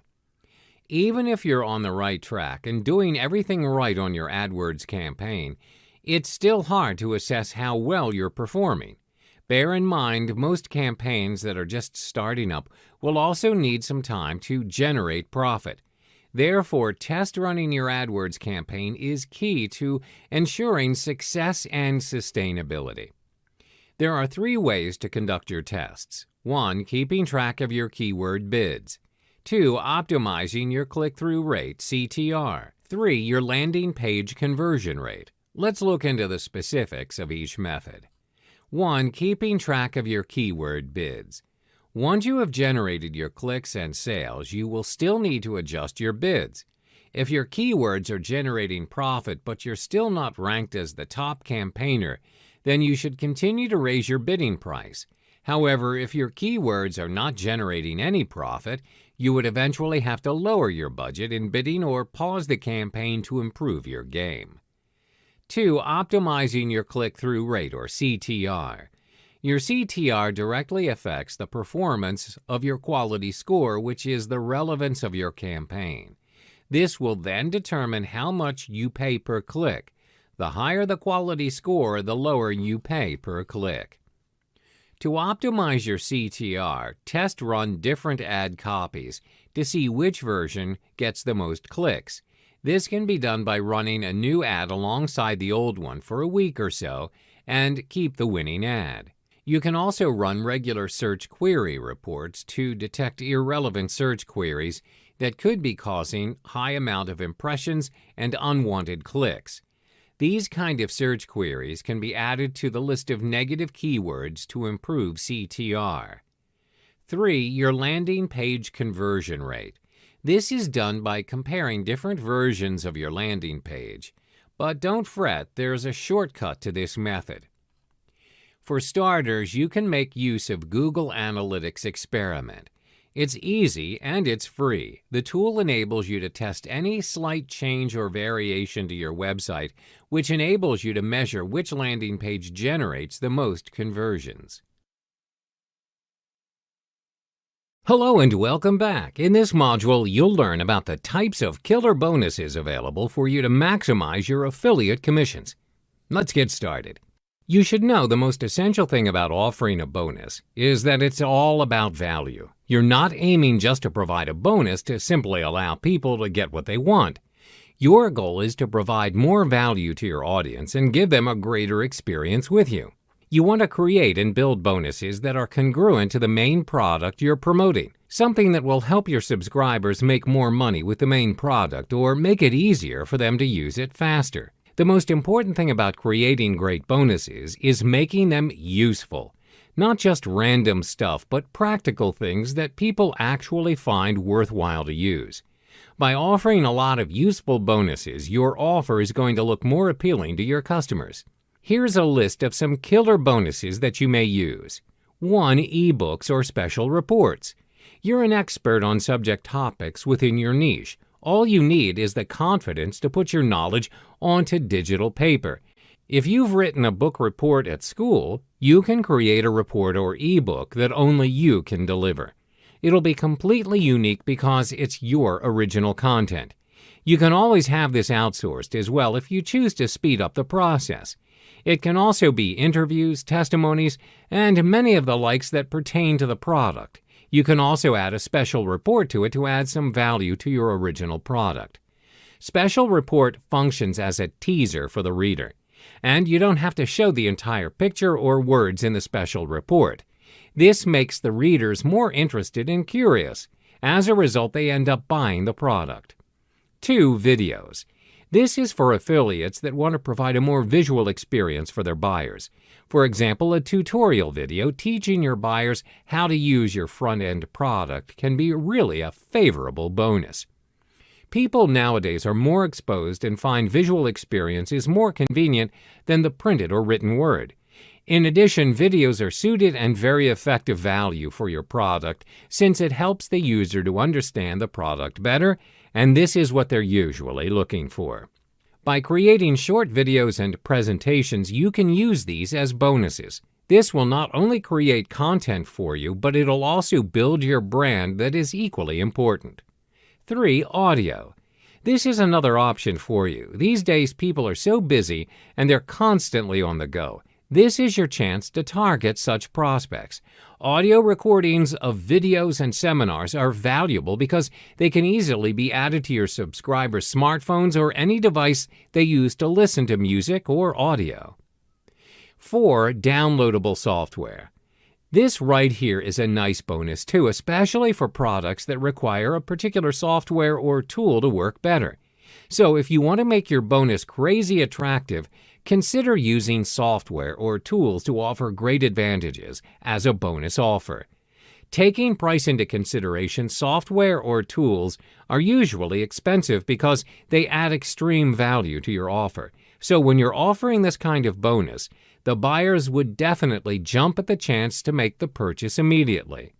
5. PowerPoint presentation templates. Just like tools and software, this bonus works well for creative-based products. Templates can exist in many forms, like a poster template, PowerPoint slides templates, etc. For poster and design templates, you can include it as a bonus to a product that's related to editing or designing. If the product's a tutorial or perhaps a designing tool, giving your buyers a set of templates is a great reward. Another bonus idea that you could use is a set of ready-made templates that are related to a presentation or video recording. Let's say you're selling an ebook that's a guide on how to make a powerful presentation. Providing them with presentation templates would be a great big plus. Having this as a bonus offer will not only help the users, but it'll also give them a big push to create more content. Another thing to take note of is that some users aren't well versed in designing presentation slides. To them, the provision of templates for presentation slides is very useful and beneficial. When you're selling something like this, you want to make it as easy as you can for the users. This will make the bonus you're offering all that more enticing. 6. Group coaching call. This is a bonus that you do not have to deliver up front and can be completed after the promotion is over. These coaching calls can be delivered as a teleconference or webinar. You can be live on camera or use a presentation to deliver to your subscribers. Creating a presentation related to the product you're promoting will help them to use the product even better and be more successful. You can also invite the product creator onto the call. This is to show your audience that you care about them and that you're going to deliver secrets about the product that they cannot get from anyone else. 7. Private label rights, or PLR. Now, this is a great tool that you can use to create bonuses, but you need to do that right away. When using PLR content to create your bonuses, you will need to completely change the content to be unique to you. PLR content is purchased by hundreds or even thousands of people. The last thing you would want to happen is to have the same content with another affiliate because both of you have the same PLR package. You want to make sure your bonus is unique, right?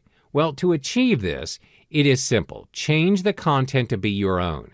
Changing the graphics is the first step in making your private label rights content unique. Outsource that job. Head to Fiverr.com or even Upwork.com for a wide range of freelancers. Next, you would want to review content and make sure it's what you've set it to be. Don't forget to make any updates or change that you think are necessary. Now, don't forget to make any updates or changes that you think are necessary to reflect what you're trying to deliver to your audience. You can also repurpose your own content. Using what you already have is the quickest and easiest way to make unique bonuses your subscribers will love. Hi there, guys. In this module today, we'll be looking at yet another paid traffic generation method you can rely on to help boost traffic to your site: media buying. Are you ready? Well, let's get to the details. What is media buying? Media buying works by letting you purchase the most strategic and advantageous slots and spaces for the advertisements of your product or service. There's a wide range of media buying options one can choose from, ranging from newspaper ads to primetime television slots and online banner adverts. Since we're looking here from a digital business perspective, this module will be more focused on media buying in the context of internet marketing, online banner ads. These form of ads come in the form of graphic, rectangular displays that you see on the top, bottom, or sides of a website that are either static or animated. 5 key variables to a successful media buying campaign. It should be noted that there are a few important variables that must be taken into account if you choose to go down this route. This is so that you stay on the right track and ensures that you maximize your return on investment while minimizing potential losses. When your ads aren't working, it can almost always be traced back to any one of a few of these variables. The 5 key elements are as follows. 1. The demographics of your prospective customers. 2. The offer. 3. Your landing page. 4. The source of traffic. And 5. Your ad copy. Let's go into the specifics. 1. Demographics. First are the demographics of your prospective clients. Before putting up your banner on a specific site, you must identify who your target audience is.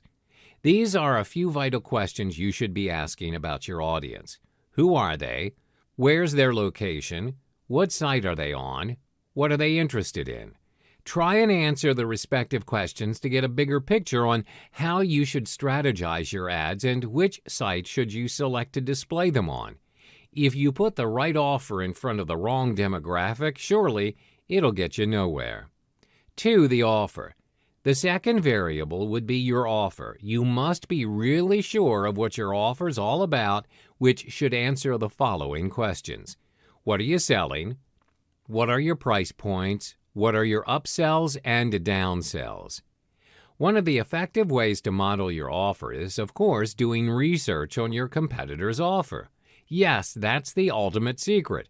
It's a form of research where you don't have to devise an entirely new plan for your business. Instead, you tweak your offer according to your competitors. When you found a proven model, then you should just go with it. Why waste all your resources? 3. Your landing page. Third is your landing page. The landing page is the most important page in the sales funnel. Your landing page is where the prospective clients will be directed after they've clicked on your ad. The landing page should provide information on what you're selling, where it can be in the form of videos or previews. Whatever it is that you're planning to do, make sure that you cater towards your group of audience and what's working for them right now. Always observe the market. Again, work backwards and adopt a landing page that's already proven to be successful. 4. Your traffic source. Let's move on to the fourth variable, which is your traffic source. As mentioned in the previous module, most ad campaigners don't realize that the source of traffic's already there. Online users are constantly navigating from site to site every minute. Find ways to redirect them to you. 5. Your ad copy. Last but not least is your ad copy. The ad copy is equally as important as other elements, as it is the gravitational factor that influences the prospective clients to decide on whether or not they should click on your ad to know more. It determines your click. Research and analysis. It's important to determine where and when your ad should appear when it comes to online media buying. This requires strategic planning to ensure that you don't waste your resources, your time, and your money. One form of research you can do here would be reverse engineering. Reverse engineering simply means that you work backwards. Instead of crafting a brand new plan for your media buying campaign, you should make use of the available information and resources. The key here is to model your campaign after what's been proven to work. Let me give you an example. How do you drive traffic towards your ad campaign via a specific site? It's your job to figure out which site or page that they're constantly visiting, and how would you redirect them to you? One effective way to go about it is to reverse engineer from your competitors' campaigns. Identify their offer as well as to whom their audience is. Next would be to identify your direct and indirect competitors. When you venture into any business, you have to acknowledge that there will always be competition. Therefore, you have to take a strategic step by conducting an analysis on your competitors. You can use the information to improve your business's performance when you compare it with your competitor. You're also able to identify if there are any gaps in the market that you choose to exploit. Most important, you can leverage your competitors' traffic sources as you now know what the audience is willing to pay. Your direct competitor refers to the company offering the same product or service as you are. For instance, if you're selling health supplements, you notice that Company A is also selling health supplements. Your indirect competitors, however, are those who are offering an entirely different product or service than you are, but they're catering to the same demographics. This means they have the same target audience as you do. Here's an example of what an indirect competitor means. Let's say your company specializes in health supplements aimed at elderly folks.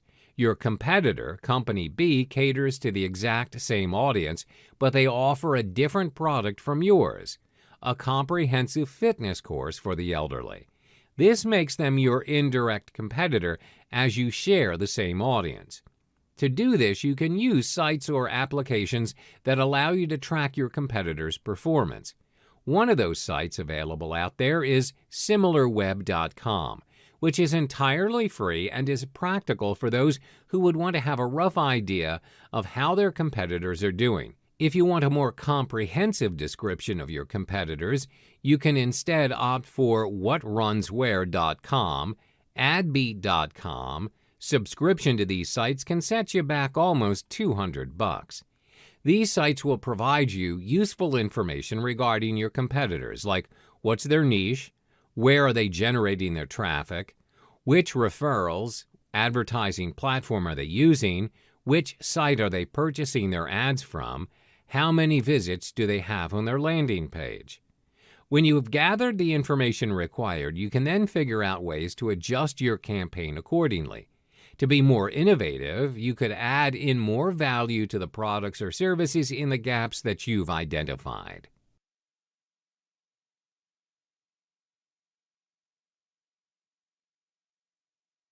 Hi there. In the previous module, we looked into the research and analysis aspect of online media buying. In this module, we will address the next step, the creation and testing of your first banner ad. Let us guide you through this process. Your banner creation, 3 simple steps. Start small by scaling it small. What you need to do is just adhere to these 3 simple steps to ensure your banner's success. These steps are: 1. Determine the size and style of your banner. 2. Connect to an ad server. 3. Set up an even delivery or frequency cap. Let's get into the nitty-gritty of these steps. Your first step, you need to determine the size and style of your banner. A common mistake a lot of people make when creating their first online banner is to choose the wrong banner size for their ads, and they end up wasting their resources. What you should do is to select the standard size for your online banners. The inline rectangle, 300 by 250. This size works perfectly in all sites and is great for starters. Next, you need to select your banner style. There are various banner styles to choose from, ranging from editorial, video, tabloid, handwriting, and many more. When selecting your style, be sure to align it with your campaign. It's also a factor that drives the traffic towards you. I know that some of you may not possess the expertise of creating your own banner. Therefore, to save you time and cost, you can always hire freelancers to design your very first banner for you. There are 2 major sites where you can hire freelancers for good quality work at a very reasonable price. They are $20banners.com, freelancer.com. Next, connect to an ad server. When you've created your banner, it's time for you to do a test run of your ads. This is when an ad server comes in real handy. An ad server is a paid software that helps you in test running your ads in different sites. It'll do all the work for you, helping you track how many views, clicks, and purchases that you've generated after the run. This tool is very practical and saves you a lot of time. Some of the very few ad servers that you may utilize are Ad Shuffle, Site Scout, and Zedo. Then set up an even delivery or frequency cap. After you've run your ads, you would know the patterns and how much clicks as well as sales you've been receiving. Consequently, in order to maximize your return on your investment, you should set up an even delivery or a frequency cap for your ad. Now, what does that mean? Well, it's a setting where you're able to control the number of times a customer may view your ad in a specific time frame. For even delivery, you determine when is the most effective time to run your ad.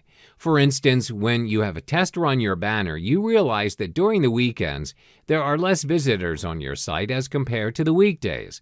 Therefore, you only set your ad to be viewed on the weekdays so that you do not waste your resources. Meanwhile, for frequency cap, you determine how many times a customer may view your ad in a day. If they view it multiple times as well as clicking it, but they do not result in purchasing your product, it may also be a waste in resources.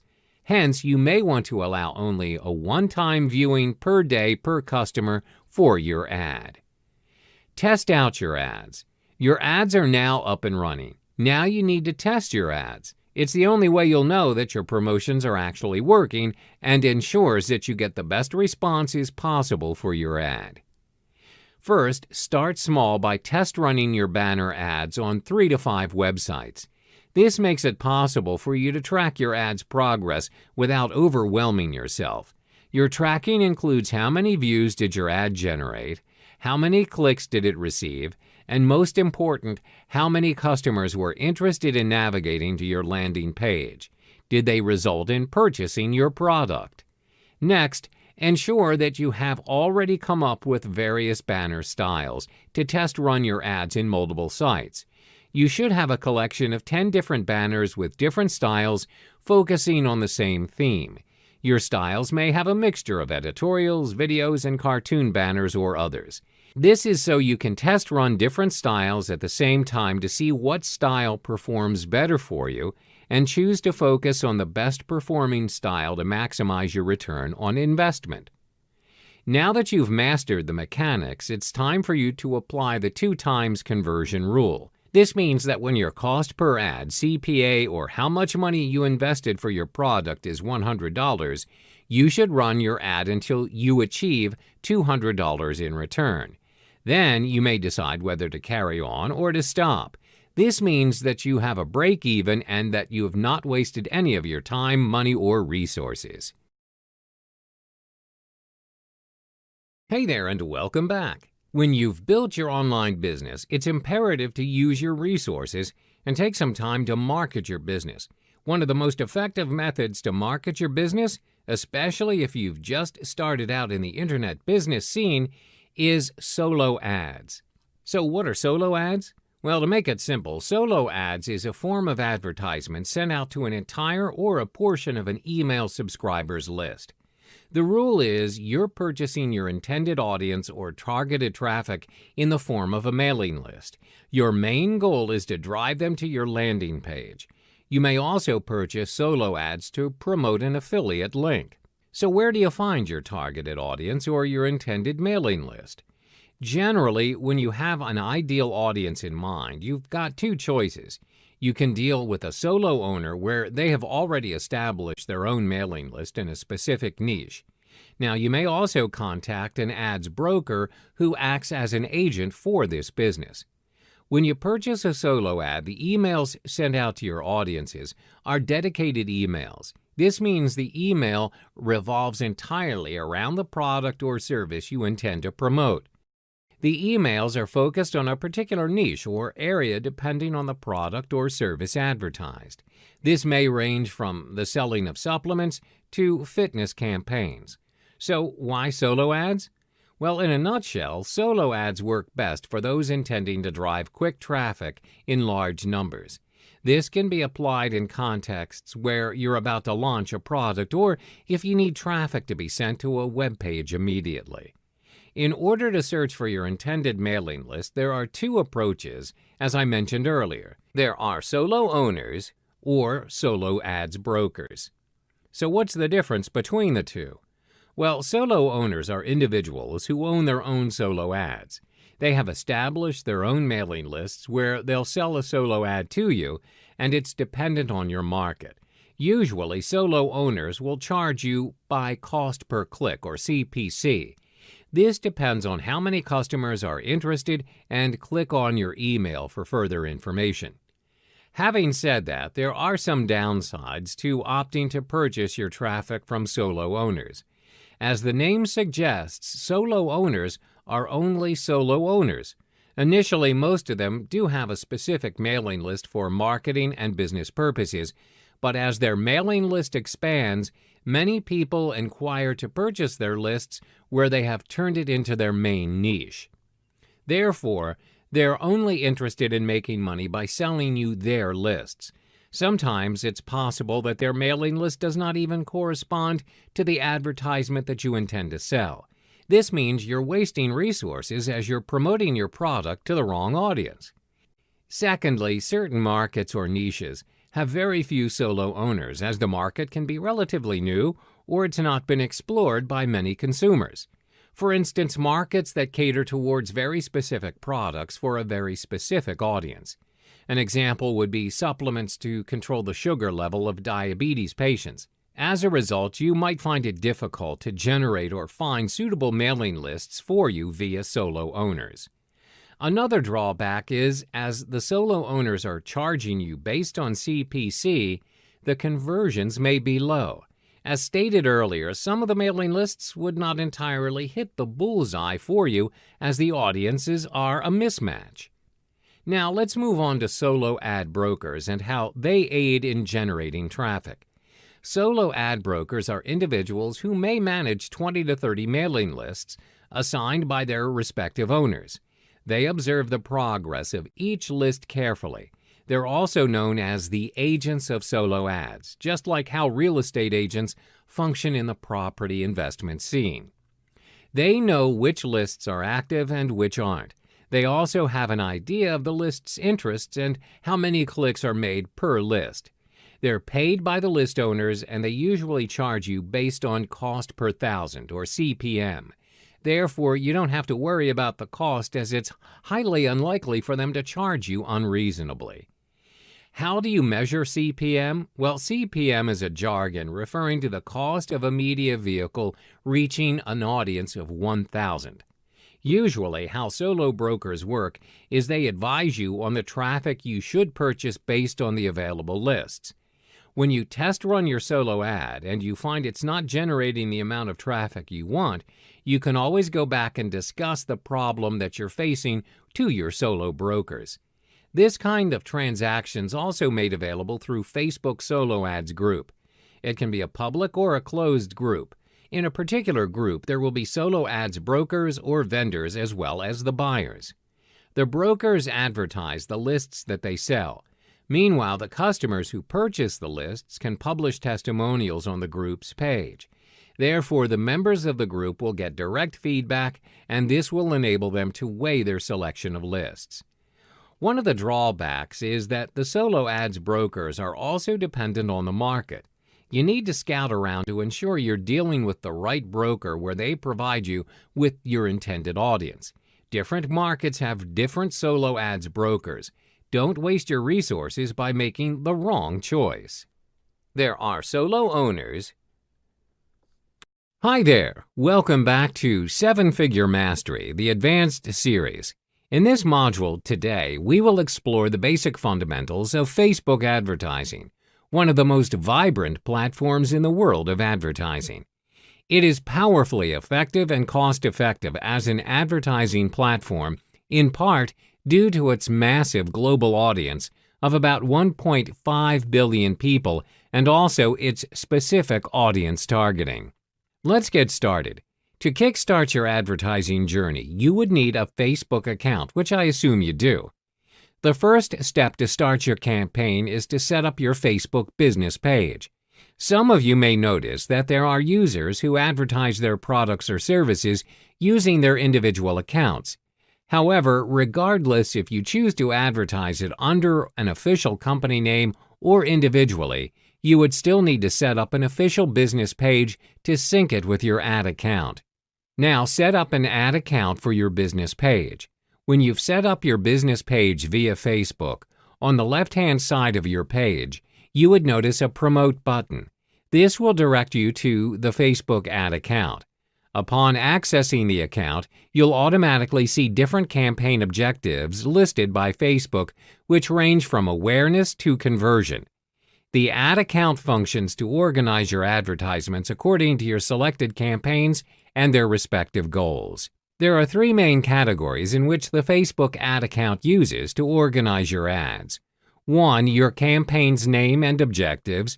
2. Your ad sets, which includes targeting, budgeting, bidding, placement schedule.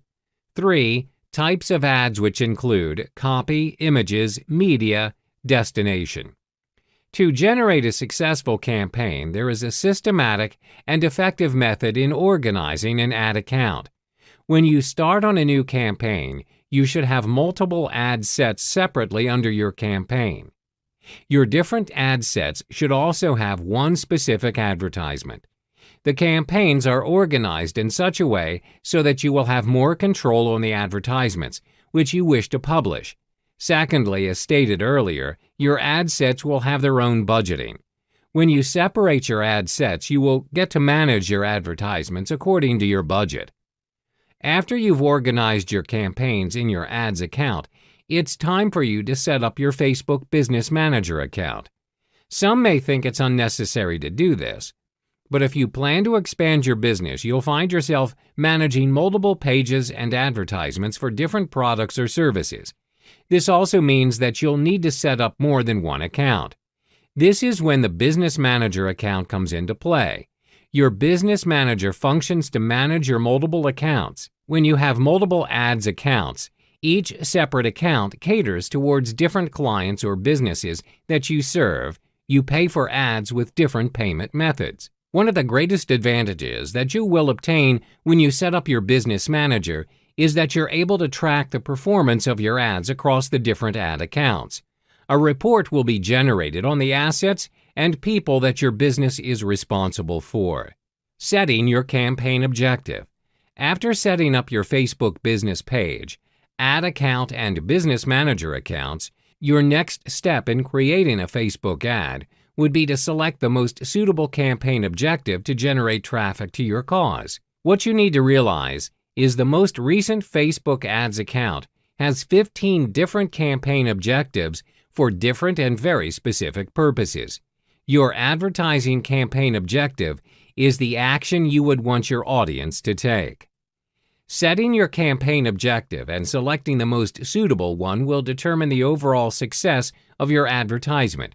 As our main objective is driving traffic towards your business, we will be focusing only on 4 campaign objectives, which are 1. Traffic, 2. Video views, 3. Lead generation, 4. Website conversions. Let's explore each in more detail. Traffic. With traffic as your objective, you're able to send people to your website from Facebook and increase the number of visits. You're also able to get people to download your app. There are various ads formats for you to choose from in order to advertise your ad, which ranges from photos to slideshows. Video views. With video views, you're able to show your prospective customers your product launches, behind-the-scenes footage, as well as testimonials to raise awareness, as well as marketing your brand. Videos are proven to be a credible source in promoting your products or services. Lead generation.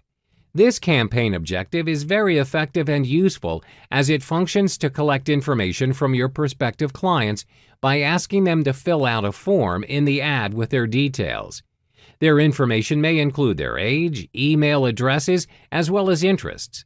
Lead ads are useful to collect sign-ups for newsletters, price estimates, follow-up calls, and business information. Website conversions. Last but not least is website conversions. This campaign objective is to get your customers acting on and using your website. For instance, you can track conversions when a customer purchases a product from your website. To enable website conversion ads, you will need to use the Facebook Pixel for websites. Budget and bidding. Understanding Facebook ads cost is important so that you are able to work within your budget and maximize your return on investment, or ROI. As an advertiser, you will state how much you are willing to pay for an ad. You can manually adjust this on the pricing and bidding section. If you choose not to, Facebook will automatically calculate a bid for you within your budget and how long you choose to run your advertisement. Assuming that you are relatively new to the Facebook advertising scene, let me recommend a budget that works for you. Let's begin with $50 if you are opting to drive conversions for 5 days. Every day, Facebook will take up to $10 per day in advertising your ad. The reason why we do not go beyond $50 is because you want to test your ad first before deciding to invest in a higher amount. Imagine if you start investing $100 for your ads and the results don't even match up to your advertising cost. This proves to be a waste of your investment. Hence, test it out first and scale it upwards when you've discovered the advert that works for your campaign objective. Factors that affect the cost of Facebook ads. There are 3 factors which include your target audience, the quality of your ads, and the time of the year. First, let's discuss your target audience. The audience you choose will directly affect how much you're paying for your ads. That's because it is possible that other people are also targeting your audience. For instance, my company is selling handmade shoes. The audience that I am targeting is not going to have handmade shoes as their only interest. These customers also love baking, fishing, traveling, and fine dining. Multiple companies will target each of these traits uniquely. All of us are inevitably competing against each other to have an ad placed in front of this group of audience. This brings us to the second factor, which is the quality of your ad. The quality of your ad can cause your ad's cost to skyrocket or lower dramatically. There are two factors that you want to keep in mind when evaluating the quality of your ad, which are the relevance score as well as the click-through rate. Your ad's relevance will be scored from 1 to 10 and is assessed based on how relevant your ads are to your target audience. You can obtain your ad's relevance score by heading to your Ads Manager account, where the Ads Relevance tab is added to your ads report. The higher your relevance score, the lower you'll pay for your ads. Your click-through rate, CTR, is the number of clicks divided by the number of impressions. A higher CTR will indicate a higher relevance, thus more value to your audience and lower cost for an ad to be advertised. Last but not least, the cost of your advertisement is dependent on the time of the year. There are peak times in the year when advertisers are all flocking to Facebook for their ads. During this period, the competition is higher, and as a result, you'll pay more. Black Friday and winter holidays are the most demanding and busiest times of the year, but they can still be worthwhile with the extra cost as you can attract more audience to your offer. The most important thing to note when aligning your budget for Facebook ads is to start small and test your ads out. You have to keep trying different variations of ads to get the right conversion for your target audience. When you've found an ad that brings in high conversions, scale your budget higher for your ads. Remember, relevance is always key, and this may directly affect your ad's cost.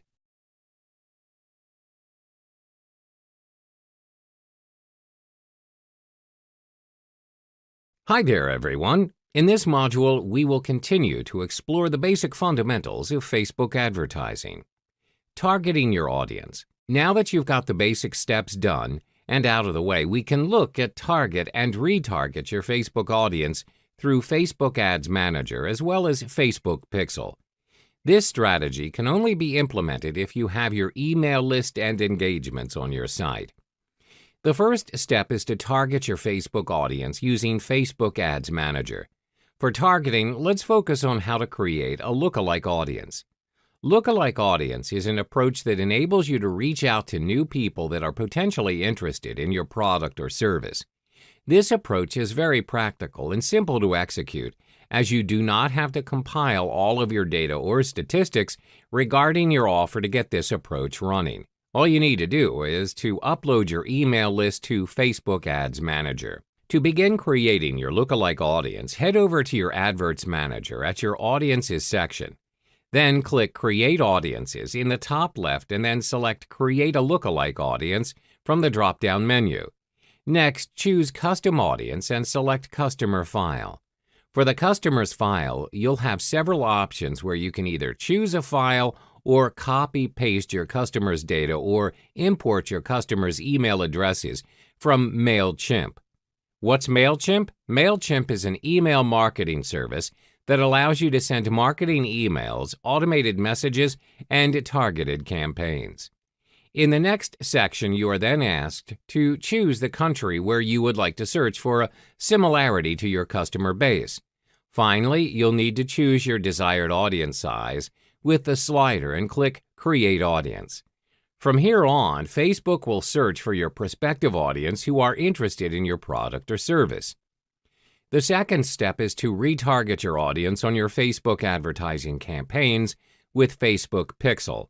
Facebook Pixel is a piece of code that allows you to measure, optimize, and build audiences from your ad campaigns. Among the various interactions that Facebook Pixel will track is tracking how your customers are moving between devices before conversion happens. This will determine the number of visitors and the percentage of users who would view your ad across desktop or mobile.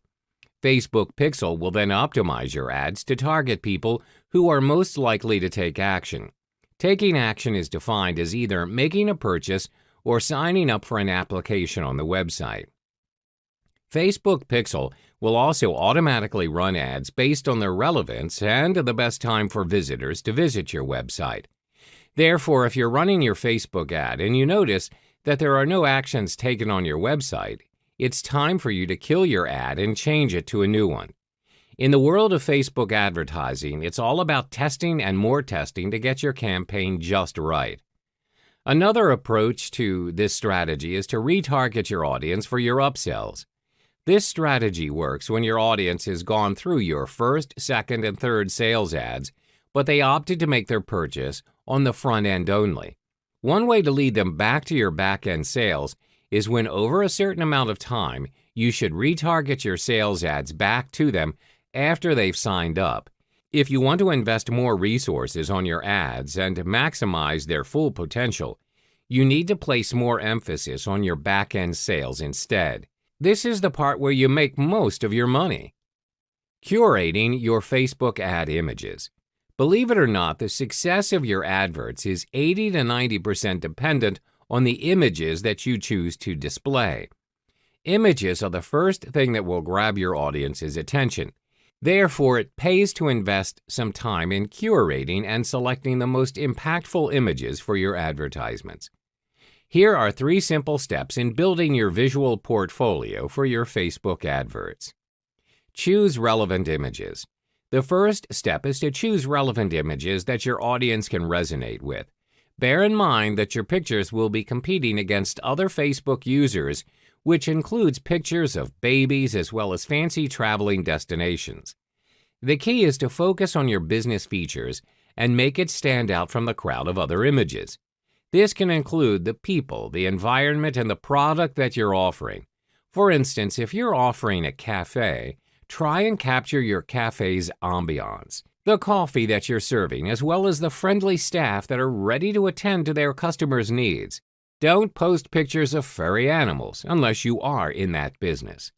The key here is to be true to your context and staying relevant so that your audiences are clear on what you're offering. Set your image to the appropriate size. This brings us to our second step, which is your advertisement size. Always remember that your audiences are moving from one device to another. Hence, it's important to adjust your image's size to fit the needs of your audiences and the different devices that they're using. Here are the standard rules that you want to apply for your images across devices. Always remember that the width of your image needs to be 1.91 times the height. If you want a full-size image on your advertisement, then 560 by 229 pixels on mobile devices, 400 by 209 pixels on desktops, 100 by 72 pixels on sidebar. If you do not choose any of the sizes above, Facebook will automatically resize your images to 154 by 154 pixels or even 90 by 90 pixels. Consequently, you'll need to resize your photos before putting them up on your advert to ensure that your audience may view them in the best resolution possible, as it is also your selling point. More images, less text. The third and final step is to use less text and more of actual images. This means that you need to keep your text at a maximum of 20% when you're using images for your Facebook advertising. Use actual images when you choose to post images of people or living things, as it gives more of an impact as compared to vectors. But when you really need to use vectors for your adverts, make sure to make an impact by using pattern interrupts such as eyeball staring, no trigger emotion, colorful and vibrant vectors to captivate their attention, strong borders to captivate their attention as well, familiar images, the audience can resonate with them. Peculiar or ridiculous image also triggers the audience's curiosity. When you've come up with your ads and you've selected the appropriate images as well as the correct size, it's time for you to test run what works for your audience. If it doesn't work, try and play around with your image sizes and the choices of images, whether your audience will be attracted more to real-life images or vectors, and figure out if you're staying true to your advertisement's context. Optimization is always key. Facebook ad optimization. By now, I'm sure that you've got a rough idea on how to run your Facebook ads. But like any other ad online, simply running your ads isn't enough. You have to also optimize your ads. Testing helps you in detecting which major or minor changes are required to adjust your campaigns. This will improve the performance of your ads, creating a positive opportunity to drive traffic and increase conversions to your landing page. There are 4 critical steps to your Facebook ads optimization. 1. Defining your campaign's goals and strategies. 2. Refining your lookalike audience. 3. Narrow down your retargeting audience. 4. Facebook ads A/B testing. 1. Defining your campaign goals and strategies. Earlier, we emphasized on how important it is to be clear of your campaign objectives. The optimization process of an ad campaign begins before the first ad's even created. In the context of driving traffic to your website or landing page to generate sales, there are 2 important strategies to abide by. 1. Your ad creative. 2. Your ad's conversion tracking. First is your ad creative. Visuals are proven to be effective in promoting consumer products. Therefore, it's important to use professional pictures for your products. Adding a human element can increase the number of clicks. Do not focus on the features of your offer. Instead, focus on the benefits that it can bring to your prospective clients. Second is to optimize your Facebook and conversion tracking. Always use Facebook conversion tracking.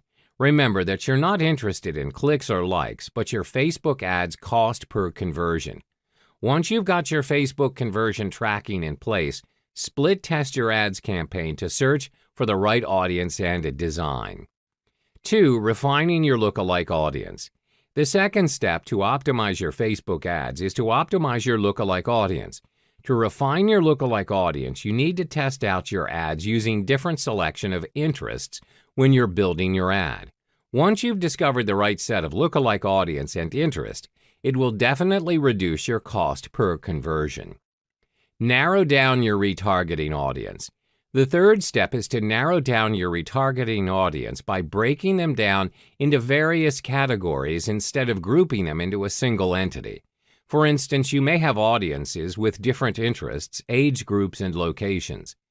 When you break them down into different categories, it allows you to be more focused and specific in conveying your message to various audiences.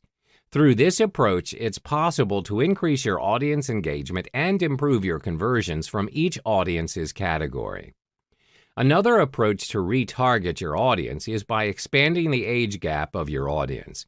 For instance, you're putting up your ad where you are offering a software and the targeted audience are very tech-savvy users. Usually, most advertisers will pick an age range of 18 to 44. Usually, a younger audience will need permission by their guardians or do not have enough money to make a purchase. Therefore, by increasing the age gap, you're lowering the cost per conversion as you are only attracting the correct audience. Run Facebook ads A/B testing. The fourth and final step is to run a Facebook ads A/B testing. To determine which ad campaign works better, you'll need to run a split test. How do you execute this? Well, running 2 different ad campaigns on 2 different devices, mobile and desktop. This approach will effectively allow you to target each audience with a specific message instead of running a single ad campaign on different platforms. 2 different ad campaigns on different devices mean both are targeted to different audiences to detect the differences in the results. You do not need a massive ad spend budget to run your split test. Just utilize your standard Facebook ads budget and split between the 2 campaigns. Hello there, everyone. In this module of the 7-Figure Mastery Program, we'll look at a lesser-known but equally effective paid method to draw traffic to your site, Warrior Special Offers, or WSO. What is Warrior Forum and Warrior Special Offers? A Warrior Forum is a forum designed specifically for Internet marketers with over 1 million registered members. Warrior Special Offers, WSO, is a marketplace under the Warrior Forum containing products, services, and offers for the digital marketing market. One can promote their latest products, services, and offers to other subscribed members in the forum here, and also purchase such products. Creating your WSO. But first things first, you need to create your own eye-catching special offer that the audience will be attracted to. If you're not familiar with generating an effective sales offer, you can always hire a freelancer. After creating your offer, the first step to creating your WSO is signing up as a member to the Warrior Forum and creating your own account. When you've created your own account and you've logged in, you should navigate to the Create a WSO page by clicking on the Launch Your WSO button on the right sidebar or under Marketplace tab at the top of the page. The cost of creating an offer is a fixed price of $20. When you've clicked on Create Offer, you'll be left with two further steps to start your offer under Warrior Payments. The first step will lead you to configure most of your product details, which include the title of your offer, uploading your product or specifying your URL, selecting your product category, setting up a subscription payment if needed, your product price, giving access to affiliates to promote your product, connecting to PayPal, setting up a dime sale or time sale, connecting to your autoresponder, allowing your offer to be featured as a Warrior daily deal where you also have to choose a commission rate. The second step is where you'll create your product's offer by creating your own sales copy. This page will be loaded once you've completed the first step by clicking Save and Continue. When you've clicked Save and Continue, this is when your offer is published directly to the Warrior Forum and it creates your thread. Then on your thread, other users of the forum are able to comment and ask questions regarding your product where you can reply to their queries. To post offers and receive payments for your products, you are required to connect to PayPal. The Warrior Forum works in a way where they want to get their Warrior payments up. If you're able to create an effective WSO using Warrior Payment, the Warrior Forum will do all the work to drive the traffic to you. To do this, try and get your offer listed under the daily deals. 5 tips for WSO success. 1. Bump your special offer thread as often as you can. When members visit the WSO Marketplace, your thread's title is the first thing that they see. Bumping your thread means that your offer title will be placed on the first page of the WSO Marketplace. Usually, when new offers come in, your offer will be pushed further behind if you choose not to bump it. The cost for bumping your offer is usually $19.95. 2. Optimize your WSO by subscribing to the WSO thread. This should be done once your WSO thread is made live. When you subscribe to the thread, you're able to reply to your client's query promptly. This creates a better chance in securing clients as they know that you're serious about your offer. 3. Get more views of your offer through banner advertising. Banner advertising is one of the best strategies to reach all Warrior Forum members, not just restricted to the WSO community. The majority of the Warrior Forum members are interested in internet marketing, online entrepreneurship, and business in general. There are 2 main spots where you may advertise your banner ad: the top banner ad and the bottom banner ad. Most advertisers will choose the top banner ad. That's because it is an above-the-fold ad that can be seen by almost all visitors to the Warrior Forum. The banners on the Warrior Forum are charged based on CPM, which is cost per impression. The top banner will cost you $5.99 per 1,000 impressions, and the bottom banner will cost you $1.49 per 1,000 impressions. 4. Incorporate videos in your sales letters to increase the conversion rates and sales of your offer. People are more attracted to an interactive sales offer as compared to the traditional one. The most strategic way in implementing this is by placing the video above the fold as an introduction to your offer. 5. Incorporate testimonials as proof that your product is worth the purchase. However, there is such a thing as too many testimonials in a sales letter. When you put too many testimonials on your page, the effect will be diminished. Put a maximum of 3 and provide a link if you have more so that it's seen only by those who are interested.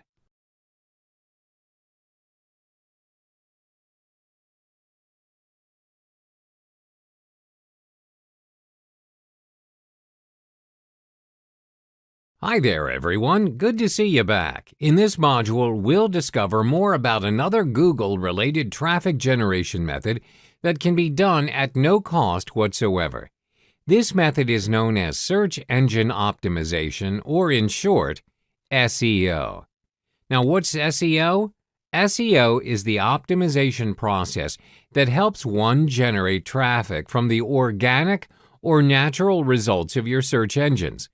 Organic or natural results are unpaid search results that appear based on the relevance or hit of your search.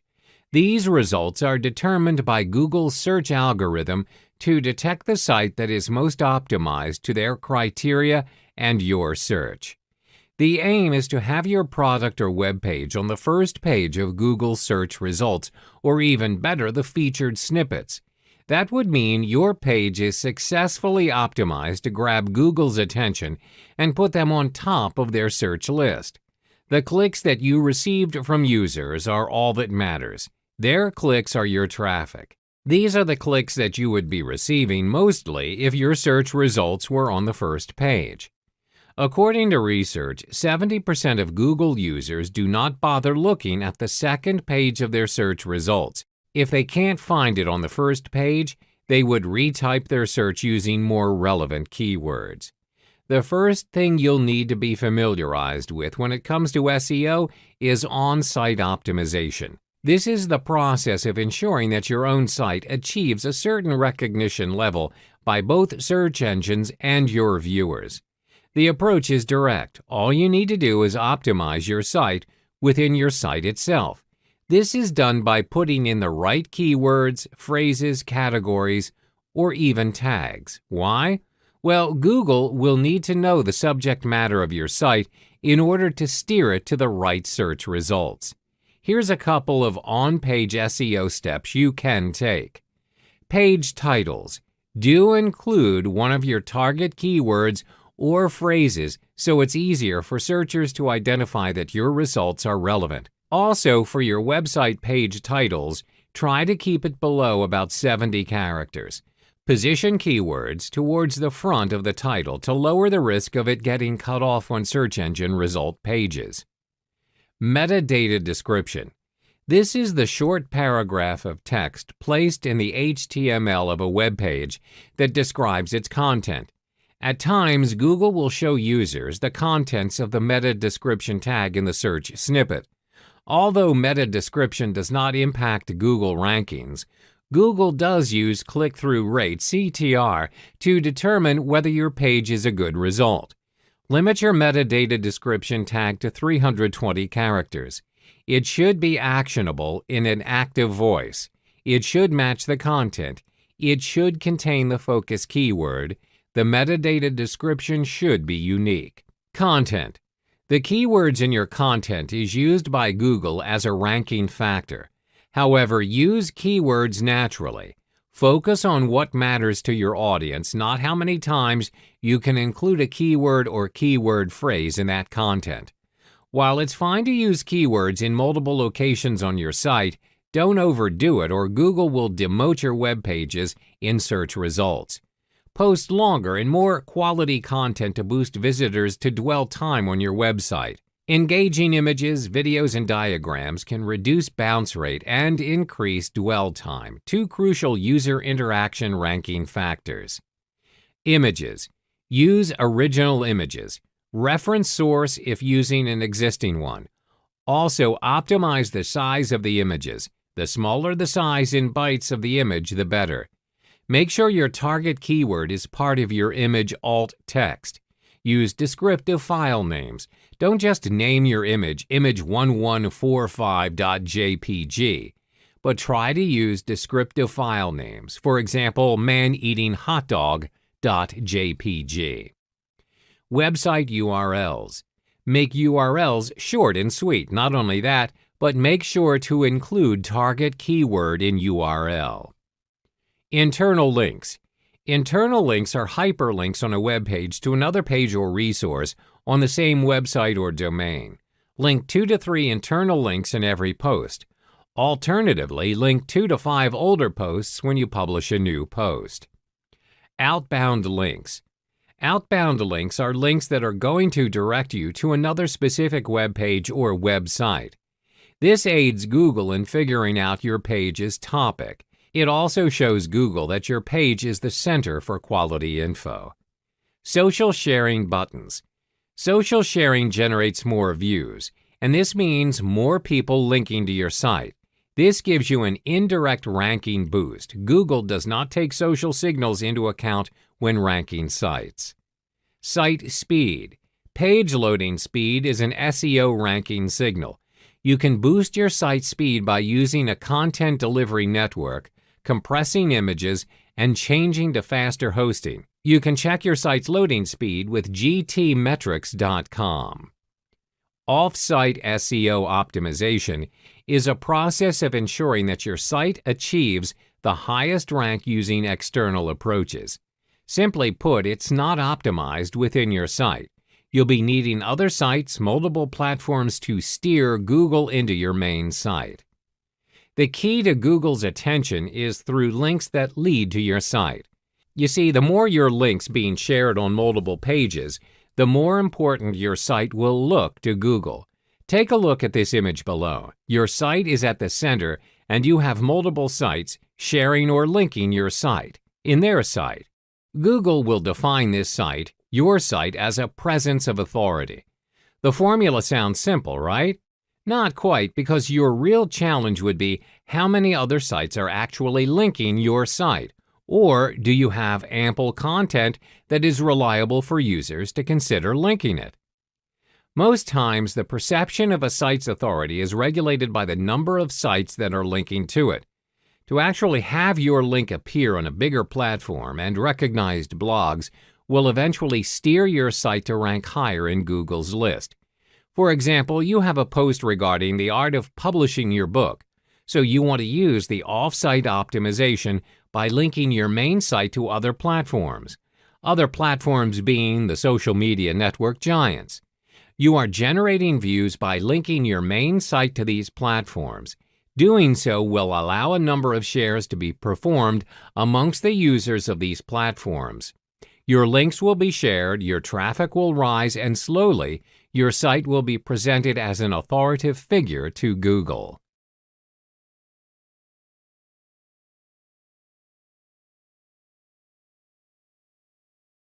Hello there, everyone. In this particular module today, we'll learn about yet another social media application for your traffic generation needs, Instagram.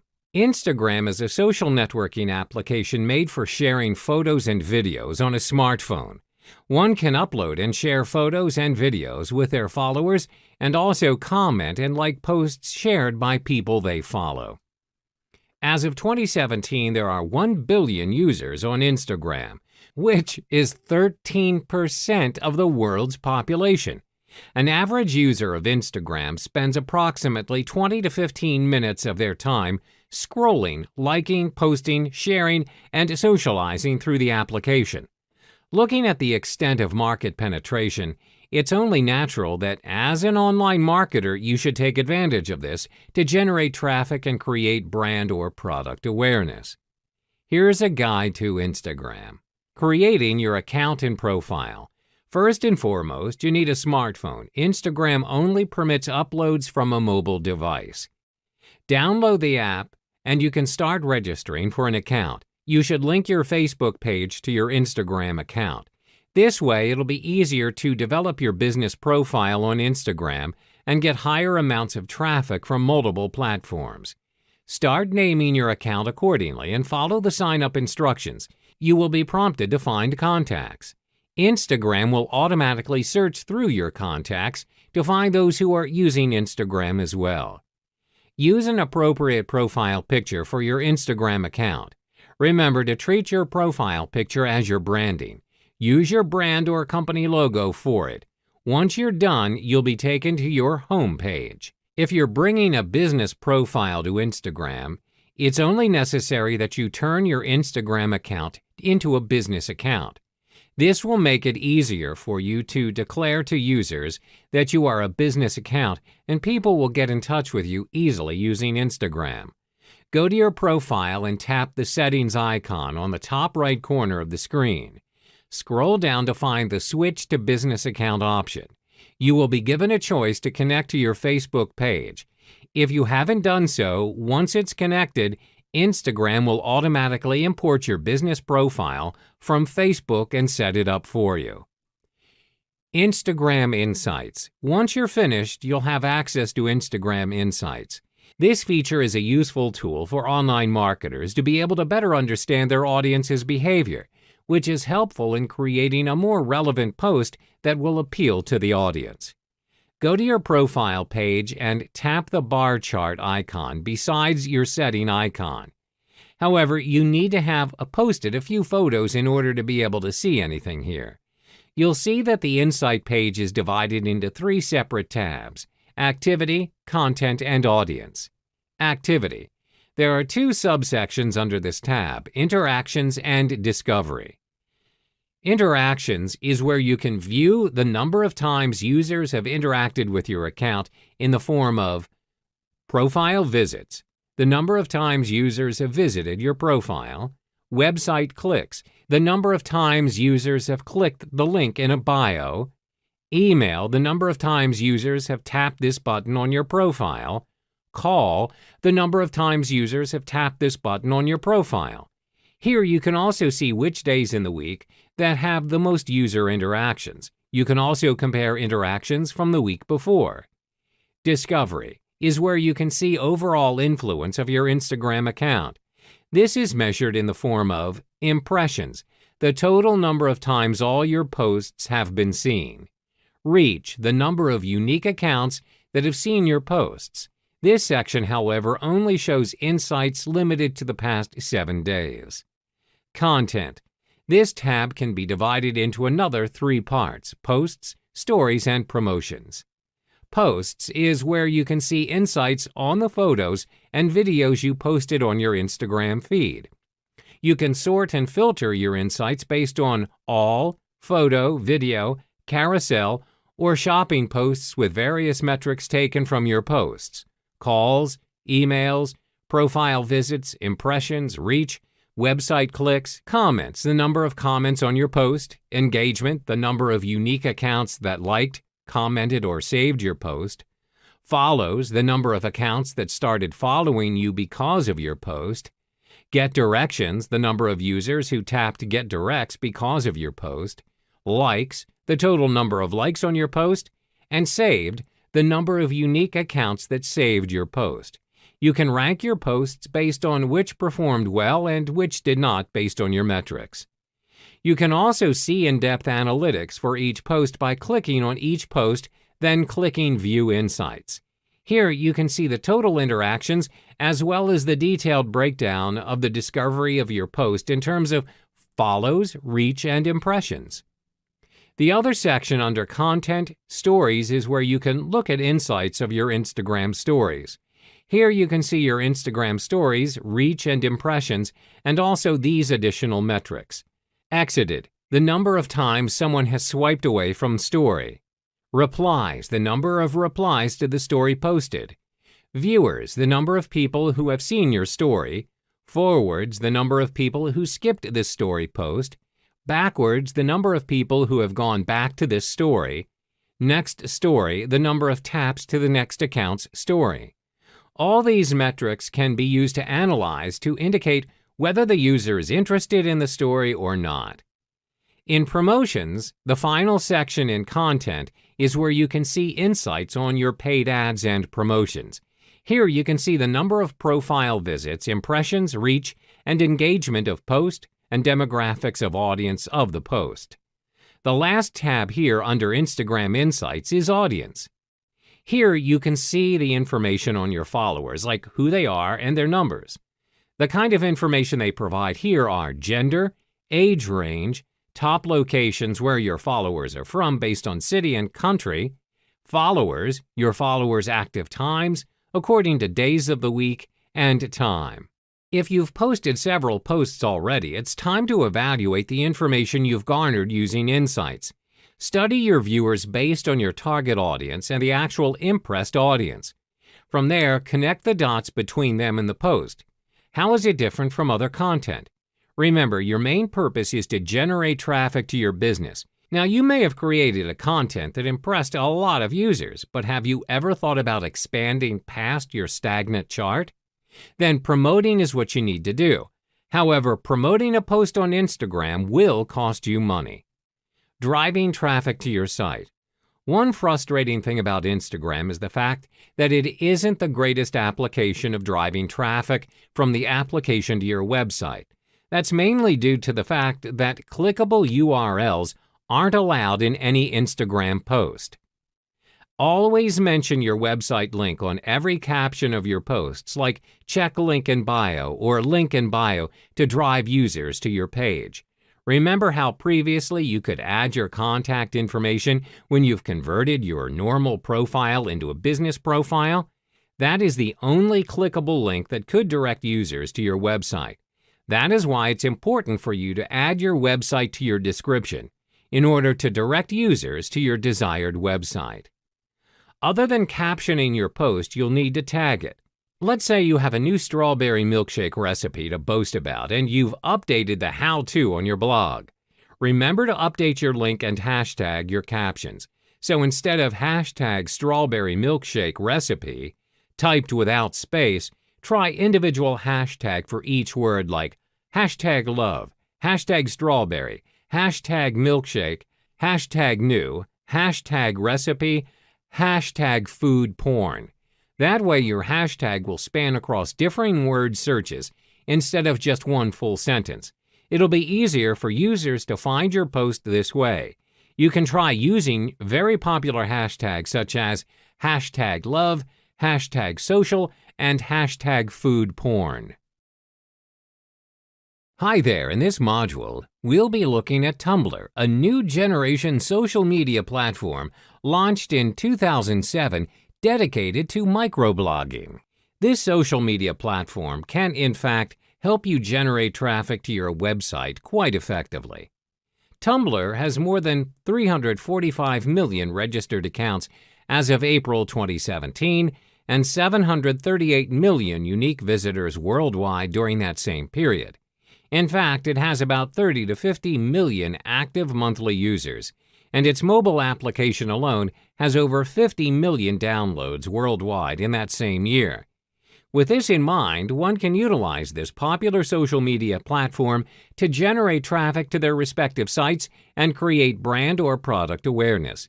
Not only that, online marketers can also use this platform to build links to their sites, which will have a positive effect when it comes to SEO. Getting started with Tumblr. First, you'll need an active email account to register for Tumblr. Go to Tumblr's homepage and click Get Started. Type in your current email address and fill in the necessary information. Despite the quirky suggestions, you might want to enter your company's name. Once that's over, you'll be directed to a page welcoming you to Tumblr. Choose what topics you want to follow. After that, you'll see a page with multiple suggestions for you to follow. You can follow as many as you want here. Once you've had your pick, click Next. You'll see a loading screen where Tumblr is automatically optimizing your choices and building up your dashboard accordingly. After this step, you'll have your dashboard. Now, a few things you should know about Tumblr. Clicking the heart button will notify the person who posted it that you like that particular post. This is what you will be aiming for when you post something related to your business on Tumblr. Reblogging a post, the double arrow icon will allow you to repost that post on your blog so that your followers can see it. Keep in mind that other users may also reblog your post. This will help your company reach and expand across multiple users in Tumblr and gain that traffic you want. Continuing from your dashboard, you'll see a thumbnail, the picture with the square cube. Clicking on it will open an interface on the right of your screen.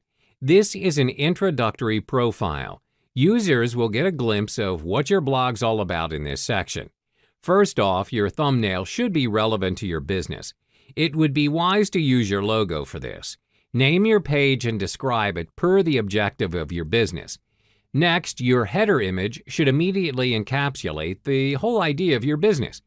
If you're uncertain of your choices and lack the idea of what to put in it, You can explore other blogs. Simply hover to other thumbnails you see in your dashboards. If you find something interesting, click it and the same introductory profile will pop up for you. Next, it's time to edit your second profile page. This will serve as your main page to users in Tumblr. After saving, click on your avatar, your profile picture thumbnail. Again, when the right interface pops out, and you will be directed to your main page. On the top right screen of your page, click on the Edit Appearance icon. The editing options will appear on your left screen. As you can see, there are multiple customizations you can do. Remember, you can always explore ideas for themes across multiple users. You can edit your theme manually by setting the desired colors you want all the way to the layout of your page. Take time to explore these options and figure out which suits your business best. You can also use ready-made themes. Just click on Browse Theme and choose what your desired theme will be by clicking the magnifying glass icon for a manual search. You can also click the drop-down arrow button for a variation of themes from premium, free, even to high-res themes. However, most of these themes require you to pay, so for now, stick to the free theme and choose from there. You can always edit your theme later once you've set up your account. Now that your blog's ready, time for you to post that first traffic. Exit the Edit Appearance bar and click the Dashboard button, the house icon on the top right of the page. On the top of the page, you can see 7 icons beside your avatar. Select the icon describing the type of content you want to post. For example, you want to post a photo of your own. Here's one I uploaded earlier. Click the Settings button top right of your photo. One useful tool from Tumblr is the custom URL. With this, you have the option to create your own custom URL for every post you share. This makes it easier for users to find you. Simply type in the URL you wanted your post to have.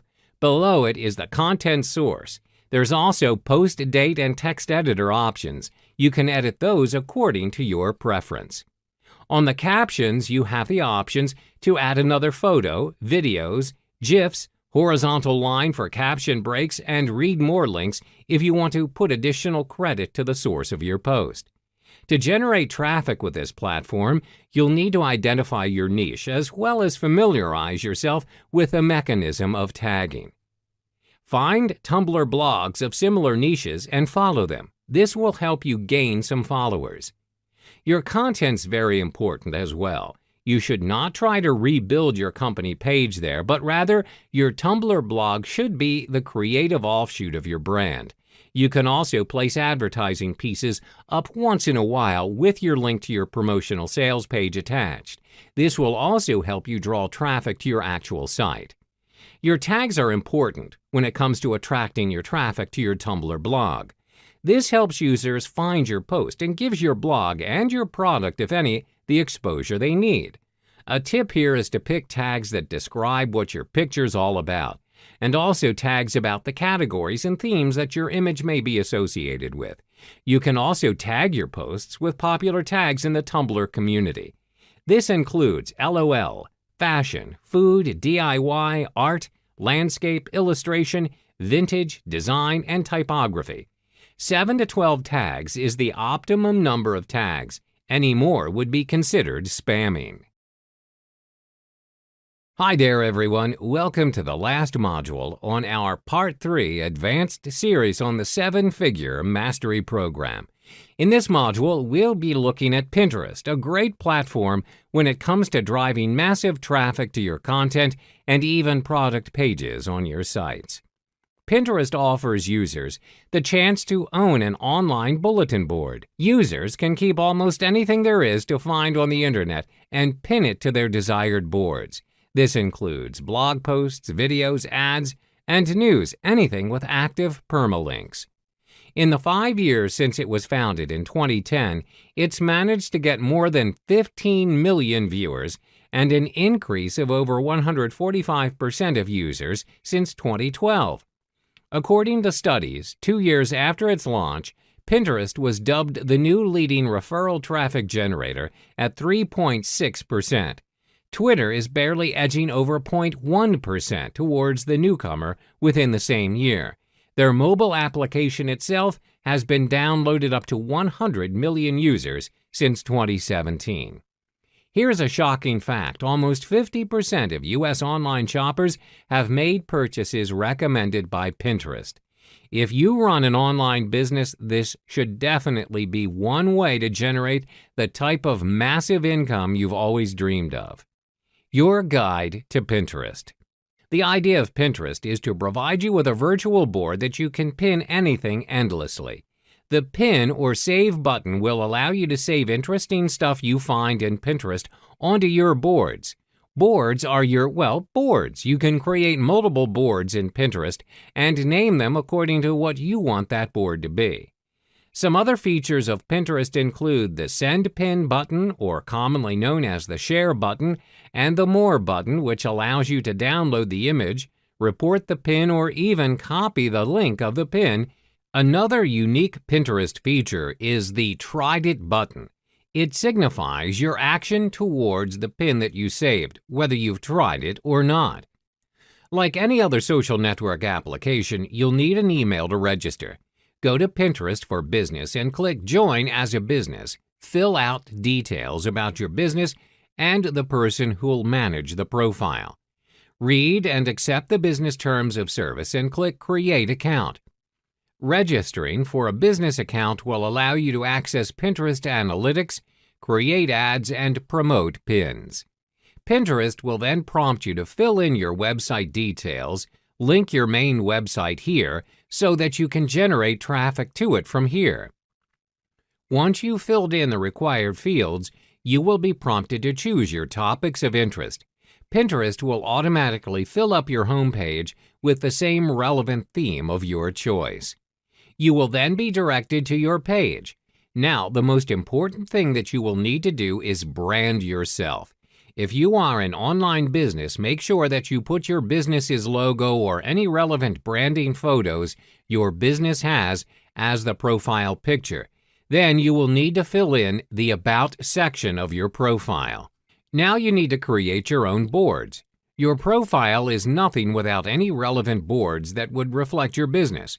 There are no black and white rules on how you want to name your boards, but it is crucial for you to understand that Pinterest's search is based on keywords and tags. Say, for example, your business specializes in plus-size fashion for women, and one of your boards is labeled Plus-Size Styles Lace. Both titles contain the subject matter of your profile, which is plus-size fashion.